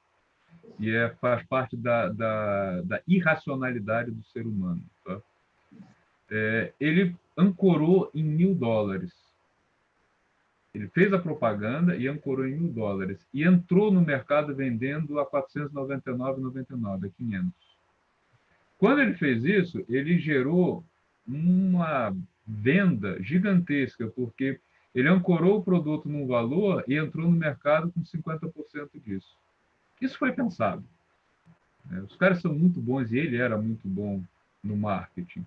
Então, aí vem essa fase da ancoragem, né? que é fazer as pessoas pensarem sobre o valor daquilo e se você conseguir entrar com um preço um pouco mais baixo que essa ancoragem, bingo, você vai ter um mercado grande. Tá? Mas é uma dificuldade grande, sim, saber o quantas pessoas estão dispostas a pagar. Tá? Principalmente quando você fala de serviço, né? Eu acho que é Sim. mais difícil ainda você Sim. mediar isso. Sim. E a qualidade desse serviço, né? Se a sua proposta é ter um serviço mais... E no caso do serviço, cara, é muito complicado a faixa de renda da população. Eu lembro de uma empresa, não vou citar nomes, como é que eu posso descaracterizar. Primeira empresa que tentou fazer um imóvel de alto padrão, com grande volume de imóveis, né? Muitos apartamentos no litoral, eles quiseram fazer um negócio de alto padrão. E eu conheci os caras na época, me chamaram para fazer uma visita lá no setor que eles criaram para vendas. Eu entrei e falei, cara, isso aqui está uma merda, uma catástrofe. O cara que vai pagar o que vocês estão cobrando por imóvel não vai sentar nessa cadeira de plástico. O cara tinha uma cadeirinha de plástico dessa de boteco, né? Aí o cara, não, mas é praia. Eu falei, meu, esquece. Você está querendo vender um imóvel para o cara que vai chegar aqui de motorista e vai botar o cara sentado numa cadeira dessa, que é uma porcaria, numa salinha bem... Eles economizaram muito na hora de fazer o stand de venda. O cara não vai nem entrar aqui. Esse tipo de cara não vai... Inclusive, ele vai olhar para isso aqui e não vai acreditar que você é capaz de entregar esse imóvel, porque ele está em construção. Mas se você não tem dinheiro para botar um mobiliário decente aqui, esse cara não vai nem entrar. Né? Então, serviço é complicado mesmo. Tá? Por isso aqui, a gente vai trabalhar com vocês, e outro colega também vai falar sobre o Canvas. Tá? Tem vários modelos Canvas. Esse daqui é digamos, o básico, que é o tal do Hostable, que é o Canvas móvel, tá?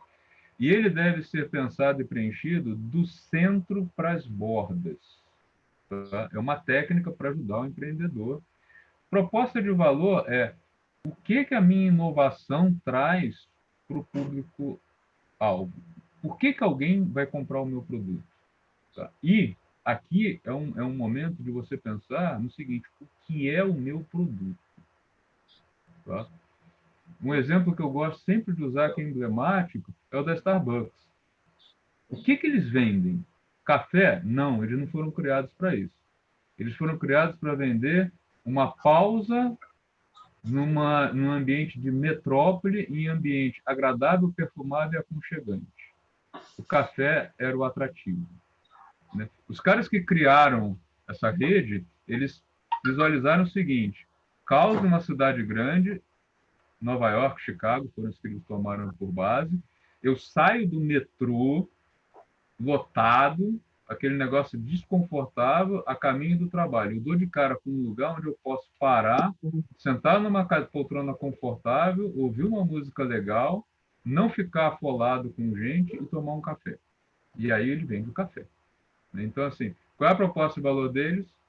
Pausa confortável numa cidade grande. É isso que eles vendem. Bom dia, gatinha. Tudo bem? O café veio depois. Então, essa é a proposta de valor deles. E aí, daqui para cá, você começa a pensar quais são as atividades chaves para entregar essa proposta de valor e quais são os recursos chaves. Depois, o que eu vou fazer e o que eu vou terceirizar, e de quem eu vou comprar os insumos, que aí são as parcerias chaves. E do outro lado, né, tá lá o cliente que você segmentou, como é que você vai se relacionar com ele? Nas duas mãos, né? Para cá e para lá. Última fase, depois que você pensou nisso tudo, são esses canais aqui: estrutura de custos e fluxo de receita. Tá? Não que não seja mais importante, nenhuma empresa vive sem isso aqui, mas construir isso aqui em paralelo a isso é muito mais complicado. Então, a proposta aqui é criar as fases para que as pessoas não se percam no meio do caminho, né, tentando fazer essa construção.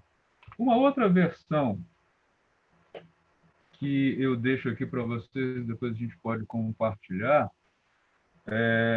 o Fernando Seabra, que é um mentor bastante conhecido, ele criou isso aqui, isso está registrado por ele, inclusive, no Instituto Francês, até, porque o Brasil não registra ideia, mas a gente pode usar porque a gente tem uma autorização para usar isso na Inova Centro Paula Souza, tá? É dada por ele. Ele faz isso indo do 1, passando pelo 5, 6 e indo para o 7, tá? Que é um modelo um pouco diferente de Canvas que eu vou detalhar aqui. Tá? Que também eu acho muito legal, apesar disso ter sido criado originalmente para elaboração de pitch, né? O pitch são as apresentações dos modelos de negócio, eu acho que isso serve também para visualizar o negócio como um todo. Primeira coisa a ser explorada, a dor. Qual é o problema? Qual é o problema para o qual você vai apontar uma solução, vai oferecer uma solução? Que autoridade você tem para apresentar essa solução? Você conheceu essas pessoas, você tem empatia com elas, você conhece esse grupo, né? Não dá para morar numa casa de alto padrão, ser milionário e dizer que vai resolver o problema do cara que mora na periferia. Você tem que conhecer o cara. Alguma coisa você tem que ter feito para justificar que você é capaz disso, né? E que time que você criou para atender isso? Será que eu tenho um grupo de pessoas em torno aí de mim, porque ninguém faz nada sozinho, que vai fazer isso? Então, ó, dor, autoridade que eu tenho para atender essa dor, depois a solução. O que é inovador ou não é? Como? Quanto que ele agrega de valor para essas pessoas, né? Para esse grupo aqui que tem a dor? E aí, qual o tamanho desse mercado? Né? Para quantas pessoas você pode vender? Ele tende a crescer ou não? Vai ter concorrência? Já tem concorrente ou não? Então, dor, autoridade, solução e o mercado. Primeira linha, tá? Aí, segunda linha, vem a monetização. Tá? Qual é o meu modelo de público? Eu vou vender para empresas, B2B, eu vou vender para o consumidor, eu vou vender para quem? Tá? Então, é um híbrido, tem que selecionar isso aqui. E o meu modelo de negócios? Vai ser um e-commerce, vai ser franquia, vai ser venda de produto físico, vai ser serviço? O que eu vou fazer aqui? Tá? Sim, o Marcelo está pedindo passar no Zap, eu vou passar para o Ângelo, inclusive eu vou passar esses slides também, tá? Eu vou gerar já tenho o PDF com os slides, eu passo para o Ângelo, tá? Qual é o meu modelo de receita? Eu vou vender assinatura, modelo Netflix, né? Netflix conseguiu uma coisa impressionante. Você pergunta na bucha para as pessoas quanto você paga pela Netflix. Pô, ninguém lembra. Eles conseguiram fazer o seguinte: é tão irrisório o preço que as pessoas não lembram. E às vezes o cara nem usa e não se incomoda de pagar no mês que ele não usou. Então a assinatura modelo Netflix é fantástico, tá? Vai ser pay-per-use, vai ser por meio de comissão ou vai ser outro modelo? Então como é que você vai ter essa receita, tá?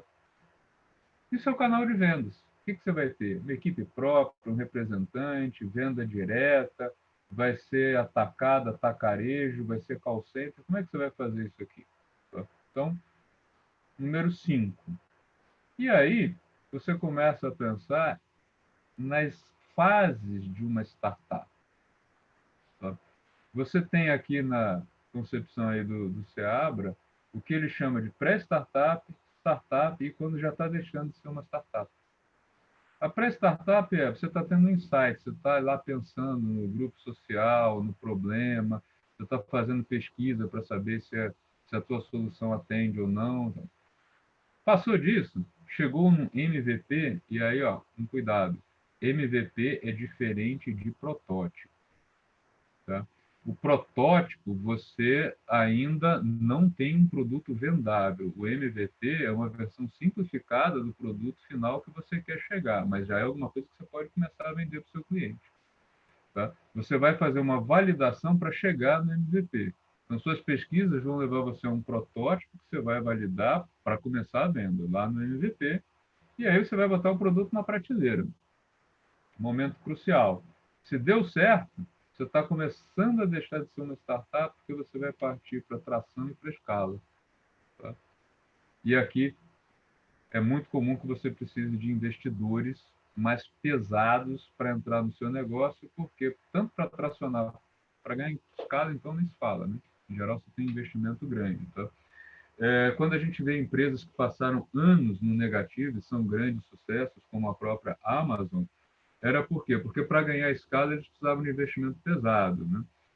Não é que a Amazon estava no negativo porque ela vendia pouco, ela vendia muito, mas ela precisava investir muito mais do que ela conseguia vender para ganhar mercado. Então, por isso que ela conseguia ter investidores que não se incomodavam, esse é um termo que foi muito mal usado pela imprensa, com o fato dela estar no negativo. Não é que eles não se incomodavam, é que eles viam que estava entrando muito dinheiro e que quanto mais eles investiam no negócio, a possibilidade de ganhar dinheiro era maior ainda. Então, por isso aí, essa fase de crescimento e de tração. E aqui, no 7º, ele fala da oportunidade, que é uma coisa interessante, tá? Quero você por quê? Por que o consumidor te quer? O que você tem que os outros não têm? Né? Legal. Quanto que você precisa investir? Qual o valor que você vai precisar investir? Qual o percentual que você pode dar para alguém na hora que você vai apresentar esse projeto, né? E já teve investidor anterior? Existe um erro muito grande na área de inovação e empreendedorismo, que é o seguinte: o cara vai para a primeira rodada de negócios, apresenta o projeto, alguém oferece dinheiro, ele deu 50% do negócio. Cara, lascou. Se ele pegou 50%, se ele vendeu 50% do negócio aqui, o que ele vai fazer para chegar aqui? Ele vai ficar com 5% da empresa, é isso? Então, na hora que você vai pensar no investidor, você tem que pensar em quanto você pode oferecer para ele também. Mas pensando em que fase você está e qual o tamanho disso. Senão você vai chegar aqui, nossa, eu criei uma empresa maravilhosa para os outros, né? não ganhei nada, porque chegou aqui no final, eu fiquei com 1% do negócio, né?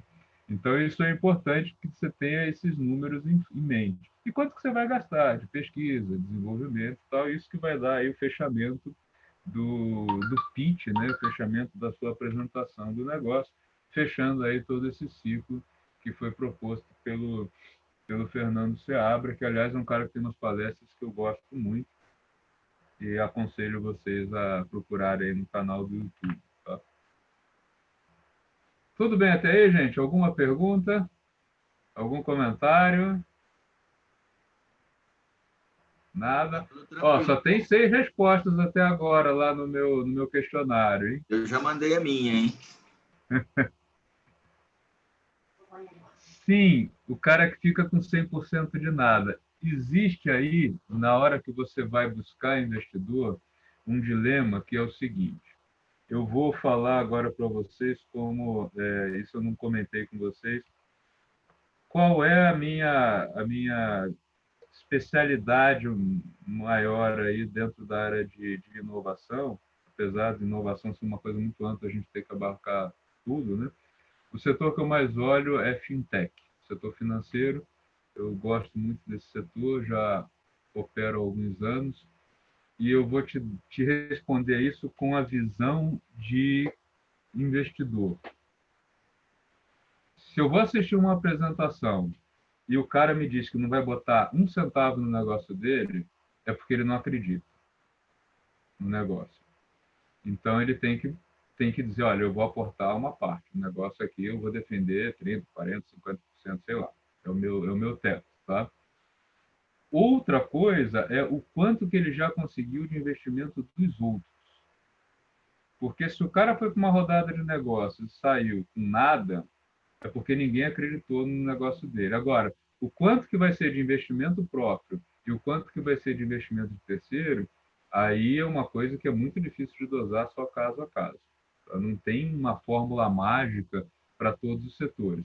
Mas o fato é, se você não convencer ninguém a colocar dinheiro no seu negócio, pense muito bem sobre o seu negócio. Tem alguma coisa errada. Ou com o produto, ou com o processo, ou com a proposta, ou com tudo. Tá? Porque quando alguém chega para mim e diz o seguinte, essa é uma coisa muito comum no microempreendedor. A minha empresa é legal, mas ela só é viável porque eu não pago aluguel. Eu falei, cara, fecha. Aluguel é 1% no máximo. Se a sua empresa não consegue render muito mais que 1%, né, de retorno realmente para o negócio, você tem um péssimo negócio. Se você fechar a empresa e alugar aquilo, você vai ganhar mais. Então, é uma coisa assim, difícil. Muitas vezes a pessoa cria amor àquele negócio e é difícil dele reconhecer que aquilo não é rentável. Então, são coisas para parar para pensar. Tá?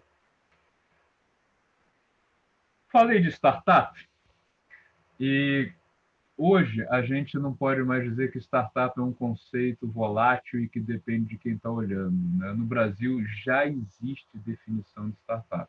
Durante muito tempo a gente tinha aí que podia chamar qualquer coisa de startup, mas 2019 foi criada uma lei complementar e ela foi assinada aí, entrou em vigor em 2020, e ela criou não só a definição burocrática legal do que é uma startup, como ela criou uma coisa que é o Inova Simples, tá? Que é um regime especial para empresas inovadoras. Então, no slide vai o link que dá na lei completa, tá? Acho que vale a pena ler, ela não é das mais longas e, graças a Deus, não é das mais complicadas. Porque, por exemplo, quem lê a lei de patentes, cada vez que eu leio a lei de patentes, eu fico com mais dúvidas do que eu já tinha antes. É uma lei que não foi feita para as pessoas entenderem. Essa eu achei razoável. Então, vou só destacar alguns pontos que eu achei curioso, que eu acho que vale a pena para vocês, já que a ideia é inovar e criar uma startup. Uma startup é uma empresa de caráter inovador que visa aperfeiçoar sistemas, métodos ou modelos de negócios de produção, serviço ou produto. Então, englobou tudo. Tá? Diferença técnica. Quando o produto, o modelo ou o serviço já existe, ele chama isso de startup incremental. Quando não existe startup disruptiva. Isso faz alguma diferença? Sim. Quando o produto não tem normatização, pode facilitar o processo, sim. Eu já vou te mostrar mais à frente por quê, Marcelo.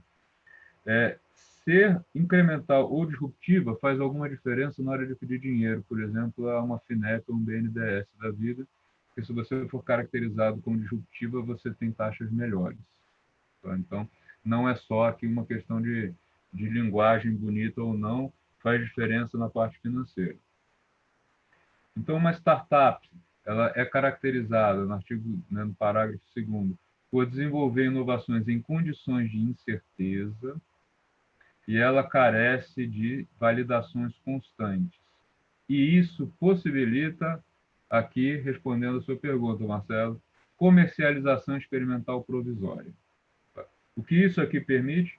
Aí a gente precisa entrar nos detalhes da lei, tem questões dependendo do produto sanitários e tal, mas ele já fala em comercialização experimental provisória por uma startup. Então, é uma novidade bem interessante. Tá? Essas empresas, elas podem ser criadas dentro de um regime que é o chamado Inova Simples, que dá tratamento diferenciado tanto na abertura quanto no fechamento, que é um grande gargalo do empreendedor, né? Muitas vezes a gente escuta essa história: abrir uma empresa é fácil, fechar é difícil e caro. Então ela criou condições especiais, inclusive para o fechamento. Proposta que seja simplificado e automático e que seja tudo feito online dentro dessa rede nacional para simplificação de registro e legalização de empresas e negócios, tá? Que é um sítio eletrônico, e lá tem as regras do que pode. Aí, a gente, depois, quem tiver interesse, dá uma olhada. Existem regras para o faturamento, para os limites, porque, claro, se você começa a ter uma venda muito grande, você não pode mais ser considerado uma startup, você já virou uma empresa, né? Que já saiu aí desse regime que é necessário para uma espécie de incubação. Detalhes curiosos também da lei. Local sede pode ser um endereço comercial, pode ser um endereço residencial, pode ser de uso misto, mas pode ser um parque tecnológico, pode ser dentro de uma instituição de ensino e pesquisa, pode ser numa incubadora, numa aceleradora ou nos espaços tipo coworking. Então, a sede da sua empresa pode estar localizada dentro de um coworking nesse regime. Tá? E aí, eles colocam à disposição para essas empresas apoio ou validação do Instituto Técnico, Científico, Acadêmico, Público ou Privado, incubadoras, aceleradoras, instituições, onde você pode alocar os seus testes e, inclusive, dispor de recursos públicos, alguns não reembolsáveis, tá? Para isso. O que é só para eu mencionei recurso público, existe dinheiro público e privado para ideias inovadoras e a gente divide isso em duas categorias: reembolsável e não reembolsável. Não reembolsável é tipo mesada de pai, não precisa devolver. A única diferença é que precisa comprovar que fez. Tá? A gente tem aqui no estado de São Paulo PIP 1 e PIP 2 da FAPESP, que é dinheiro que você pode usar para inovação e que você não precisa devolver para o Estado, basta você provar que fez o projeto. E essa lei permite aí uma série de coisas para empresas que entram nesse regime usar esse dinheiro público ou esse dinheiro financiado, fomentado pelo Estado, para entrar em negócios inovadores. Por que o Estado vem fazendo isso? Por que o país vem mergulhando nisso? Não é por modismo ou benesse, mas sim porque estas empresas inovadoras têm um papel muito importante na chamada nova economia, né, que é uma economia com inovação. E esse papel, ele vem desde a questão de trabalhar o desenvolvimento. Tá? Quando a gente fala em desenvolvimento é crescimento econômico com distribuição de riqueza. Tá? Esse é o termo técnico. Por quê? Existem vários países no mundo que tiveram crescimento econômico acelerado, são países com PIB elevado, mas que têm um desenvolvimento péssimo, ou ruim, ou fraco. Por exemplo, típicos países produtores de petróleo, né? São países ricos, com PIB alto e com população pobre. Não tem distribuição de riqueza. Então, a ideia de usar a inovação é para promover esse desenvolvimento, crescer com distribuição. Tá? Nós temos no Brasil um PIB alto, tá? Não é um PIB baixo, per capita ele não é tão bom, mas ele é muito mal distribuído. E uma das coisas que os governos aprenderam com os países desenvolvidos, ou nos países que se desenvolveram mais recentemente, não os mais tradicionais, é que as startups são um grande canal para fazer isso. Porque ao invés de eu concentrar essa geração de riqueza só na grande empresa, se a grande empresa ela opera com startups, essa distribuição é maior. Então, a gente já tem no Brasil alguns exemplos de coisas que vêm dando certo, como a TOTUS, que é a maior empresa do setor aí de tecnologia, de software, de sistemas, em que ela já tem projetos que conta com um gestor próprio da TOTUS, que é o cara que gerencia o projeto, e ele coordena 20 e poucas startups que estão lá dentro fornecendo as soluções para cada um dos módulos.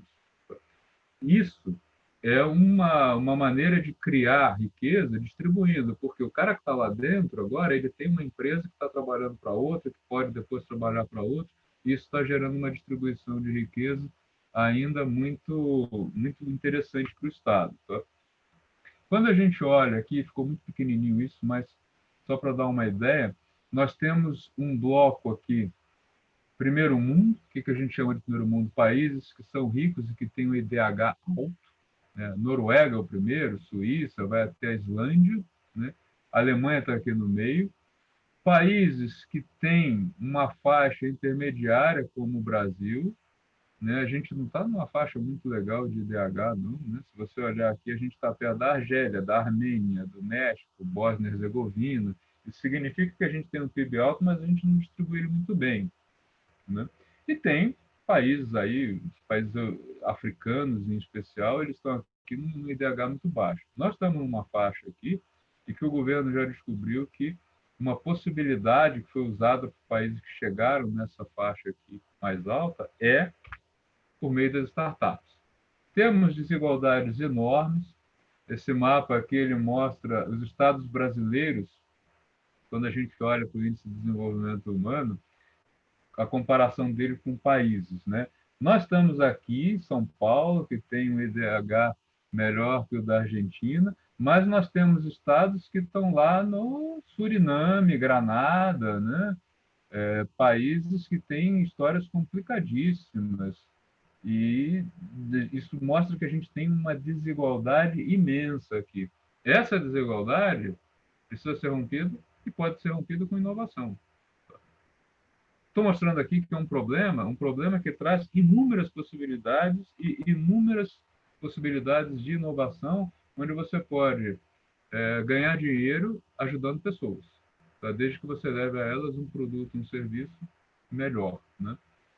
E nós queremos o quê, né? Nós queremos que o Brasil saia desse grupo, né, que tem um PIB até alto, mas vá para um público, né, para uma área de países que estão aqui, ó, Coreia, Alemanha, né, os países europeus em geral, ou pelo menos aqui, né?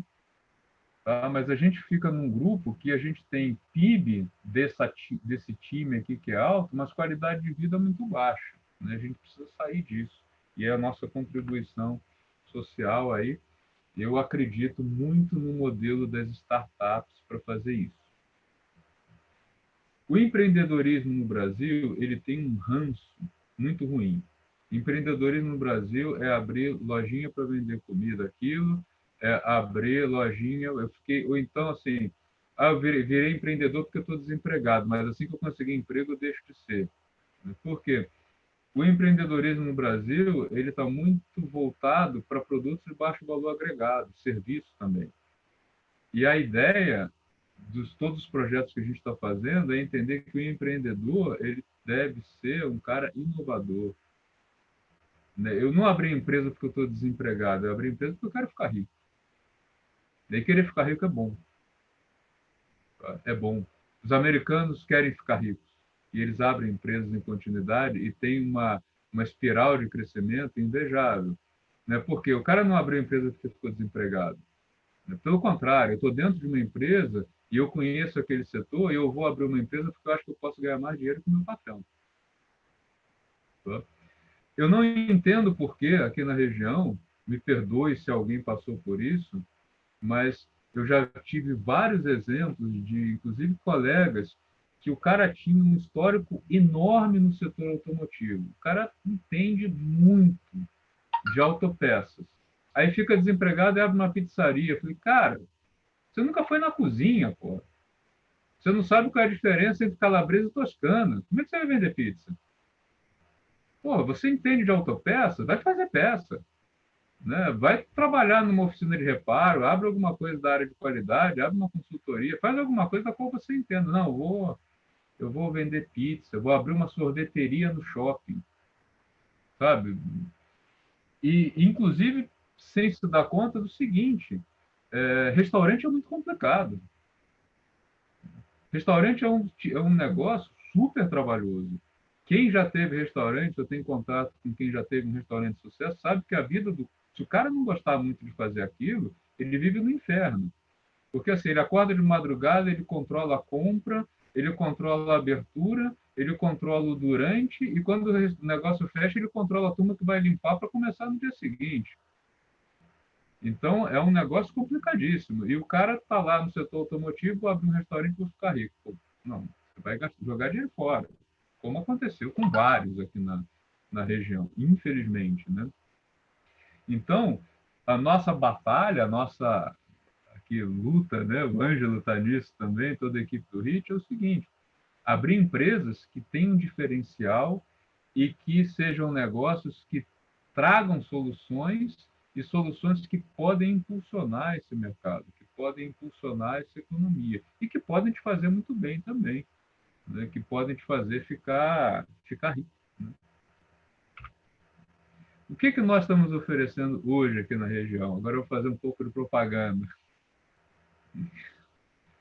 Programa de ação. Está liberado. Está liberado, do qual vocês fazem parte, né?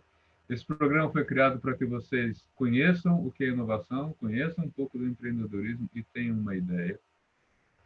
Inova CPS, isso aqui é gratuito, tá? Vocês não pagam nada para participar disso aqui. A gente oferece para quem já tem a ideia, para quem já tem uma ideia formada, a Escola de Inovadores, onde você vai pegar a ideia e vai sair com um canvas e com um pitch pronto. Tá? Então, você entrou aqui com a sua ideia inovadora e ela vai ser transformada num negócio, num modelo de negócio. Aqueles projetos mais simples, não desmerecendo nenhum, que tenham menos complexidade e que a gente considera que no final da Escola de Inovadores estão prontos para ir no mercado, ok, mercado. Aqueles que a gente entende que precisam de uma elaboração um pouco maior, por ter uma complexidade maior, a gente leva para um programa chamado Vitrine. Tá? O que tem aqui no Vitrine? Algumas mentorias para elaborar melhor o modelo de negócios, descobrir, por exemplo, se esse negócio ele não deve ser rentabilizado pelo consumidor final, mas sim por propaganda, uma série de coisas aqui são abordadas. Ao final do Vitrine, quem já está pronto, ótimo. E quem a gente considera que é um negócio que já está maduro, mas que ainda tem uma complexidade, a gente vem para cá, para o Acelera. Aqui, eu atualmente estou focado, o meu trabalho direto com o pessoal é aqui e aqui no Acelera. Por quê? Aqui eu opero como mentor da Escola de Inovadores Geral. E aqui eu pego a parte financeira do pessoal, né? Vamos calcular o valor, especialmente negócios que carecem de investimentos mais altos, a gente precisa calcular o valuation, precisa chegar lá no valor presente líquido do projeto, taxa interna de retorno, isso tudo que dá um pouquinho mais de trabalho na elaboração de fluxo de caixa, e outros colegas mais técnicos também trabalham aqui. Gente, De graça, de graça e de graça. Tá? De graça também aqui no Ideação. Muitos dos projetos que saíram daqui ou daqui já estão dentro do HIT. Né? O Ângelo já tem alguns deles. Então, é um caminho que eu acho bacana que a gente oferece aí para vocês para fazerem parte disso. Tá? Estou só com 6 respostas lá na minha pergunta. Poxa vida. Tá? O que a gente espera com isso? Né? A gente espera fomentar startups. Eu faço parte da equipe em que diz o seguinte, né? Eu não quero medir o grau de eficiência do curso de graduação onde eu trabalho, ou do curso técnico, só por quantos dos meus ex-alunos estão empregados. Eu quero bater no peito e falar quantas startups saíram dos projetos que a gente fez.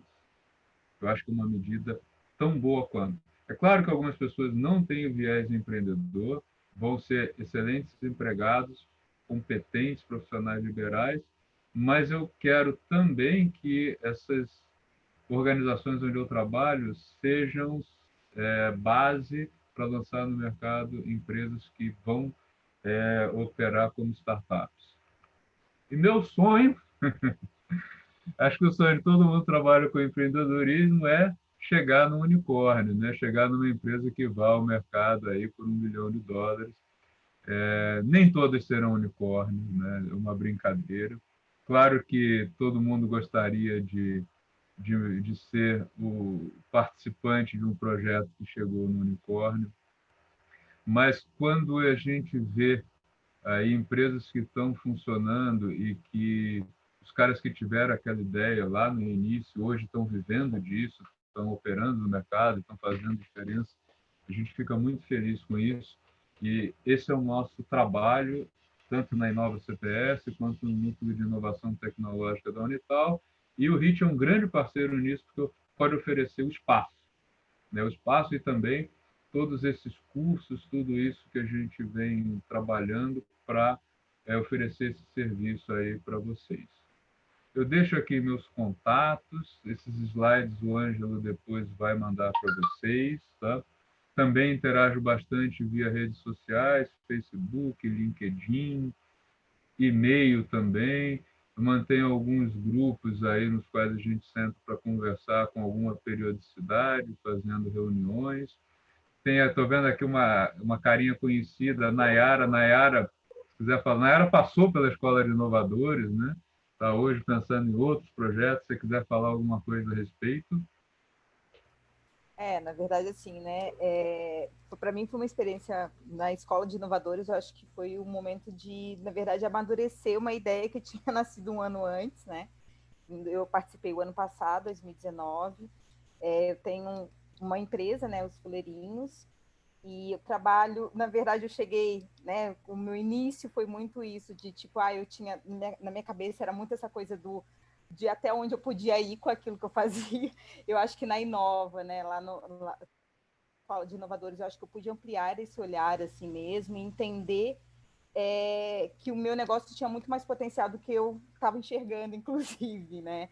E hoje eu estou aqui, né, mais uma vez, experimentando, né, essa outro um pouco mais de conhecimento, né, aqui no Ideação, porque eu acho que conhecimento é sempre válido e eu acho que ajuda a gente a construir melhor e com uma base mais sólida, talvez, aquilo que a gente quer levar para o mercado, enfim, ampliar o nosso olhar, inclusive, porque eu acho que, por exemplo, a questão da startup, para mim, eu tinha uma ideia muito fixa inicialmente do que era uma startup. E hoje eu entendo que o que eu faço tem um quê de inovação muito grande na minha área, né? Eu sou psicóloga de formação, e eu tenho trazido, e eu vejo que eu trago isso dentro do meu negócio, assim, né? Porque eu tinha muito fixo o lance só da tecnologia, de que o startup tinha que estar muito ligado a isso, e hoje eu entendo que a inovação é muito importante, talvez até mais importante que o lance só da tecnologia dentro de uma startup, né? Porque você tem que ter alguém que compre essa ideia inovadora, né? Que você traga realmente benefício para o mercado, né? Com a sua ideia. Então, eu acho que é isso. Eu não sei se contribuir falando, mas hoje o Paulo é meu mentor, continua sendo meu mentor, né? E eu quero, e é isso que eu venho buscando, na verdade, é levar para mais pessoas, né, para mais espaços, e entendendo o lugar do meu negócio dentro desse novo universo aí que eu estou experimentando. É isso. Legal. Mais alguém gostaria de falar alguma coisa? Fazer alguma pergunta? Pode ficar à vontade. É muito bacana, né, a gente receber toda essa informação ali e ter esse pensamento também, né, da tentativa de tentar validar as nossas ideias, porque muitas vezes a gente pensa numa solução, pensa num determinado empreendimento, e como a Nayara até falou, né, às vezes a coisa é até mais ampla do que a gente imagina, ou às vezes a gente descobre que também não é algo que seria útil, né? E eu acho que, como até o professor Chico falou na semana passada, né, errar também eu acho que é um processo para a gente arrumar outras oportunidades ali para desenvolver algo novo, né? Eu tenho uma curiosidade, né? Cultura é um negócio que impacta bastante em negócio, né? No Brasil, o cara que perdeu dinheiro, que deu errado, ele não fala sobre o assunto. E ninguém gosta de ouvir a história ruim. O americano tem uma coisa que eu acho fantástica. Eles pagam muito dinheiro para o cara que teve a empresa e deu errado e lá dizer por quê. Né? Eles entendem que aprender com o erro dos outros é importante para que você não cometa os mesmos erros. Então, a gente simplesmente pensa no o que deu errado, eu não quero nem saber, não quero ver, dar azar, um pouco cultural isso. Olha aqui, esse aqui. E é importante. Por que alguma coisa deu errado? Porque, às vezes, uma ideia muito boa pode dar errado por pequenos detalhes. Tá? Pode. Tem empresas que, quando você olha o histórico, você olha assim, como é que esse negócio foi dar errado, cara? E, às vezes, também, eu não gosto muito de algumas palestras da área de inovação em que elas tendem a dar simplificadas muito grandes. Tá? Eu vou citar só um exemplo disso para não ficar no vácuo. Né? Eu vejo muita palestra em que o cara diz o seguinte: como explicar que a Kodak foi a empresa que criou a câmera digital e não lançou no mercado? Né? Dá a impressão que o cara da Kodak é um idiota. Ele não era, ele tomou a decisão errada. Tá? E eu vou dizer por quê. O grande negócio da Kodak não era a câmera nem o filme. O diferencial da Kodak era o papel fotográfico. Tá? Eu gosto muito de fotografia, venho de uma família que teve estúdio fotográfico. Então, naquela época, o que eu fazia? Eu comprava o filme Fuji, eu não gostava do filme Kodak, mas eu sempre mandava imprimir e revelar as fotos em quem usava o papel Kodak, porque esse daí era imbatível no mercado, era top.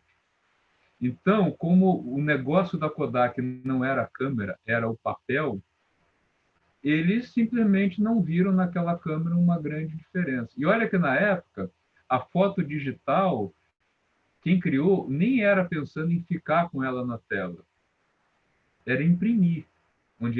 Por isso que eles também não viram a câmera digital como uma ameaça.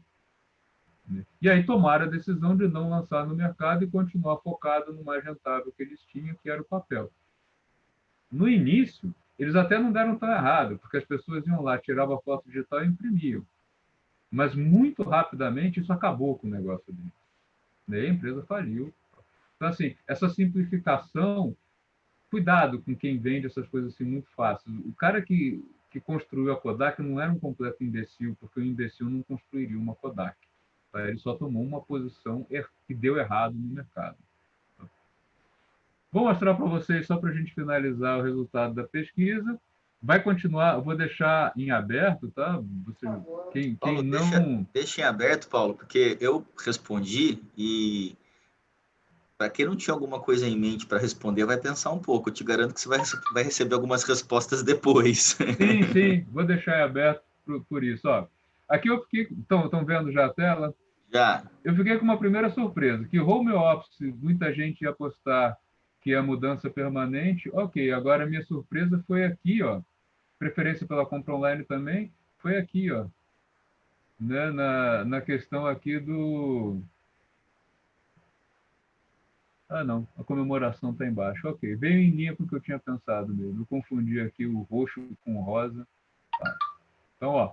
E o que todo mundo está achando que não vai vingar? As pessoas estão achando que a busca por casa com mais espaços não é permanente. Claro que a gente está com um percentual pequeno de respostas, mas vai ser interessante. Depois, que se tiver mais respostas, eu vou compilar e mando para vocês também, tá?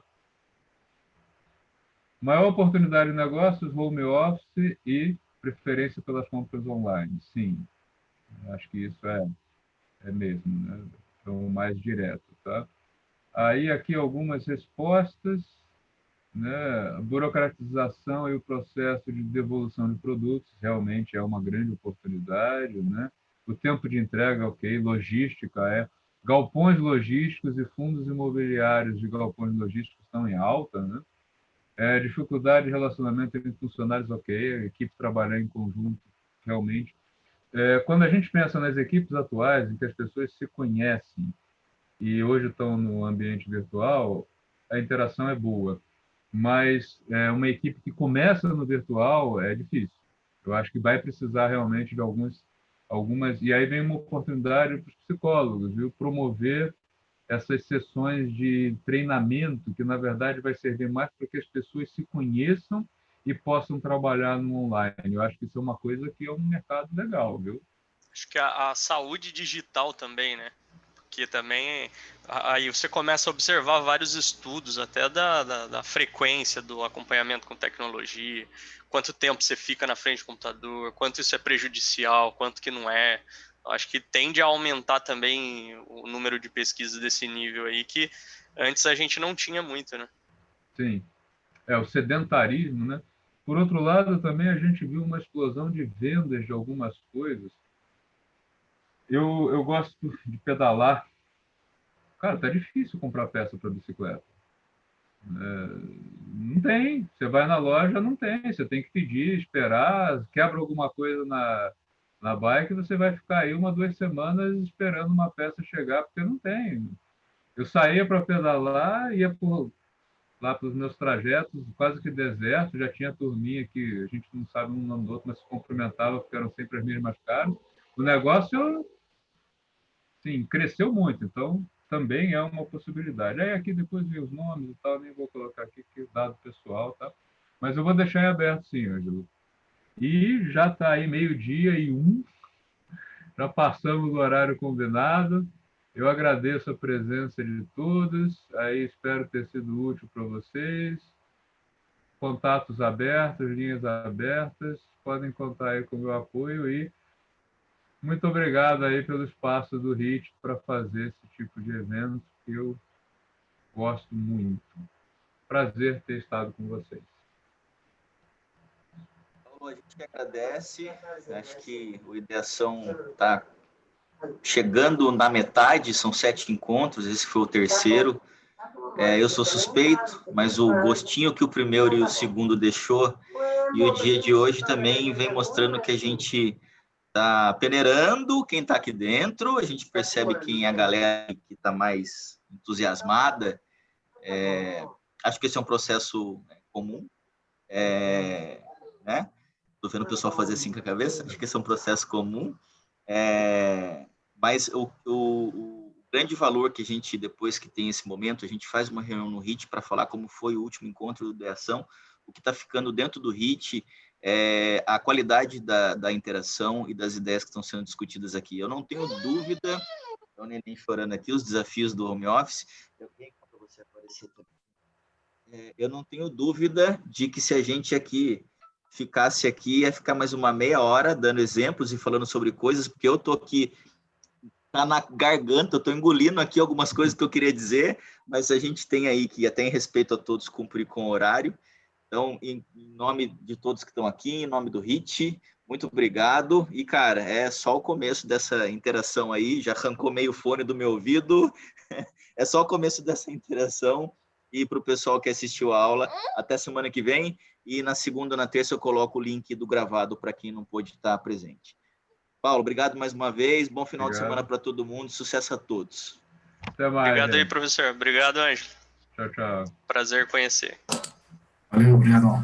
Bom final de semana para todo mundo. Obrigada aí. Tchau, tchau.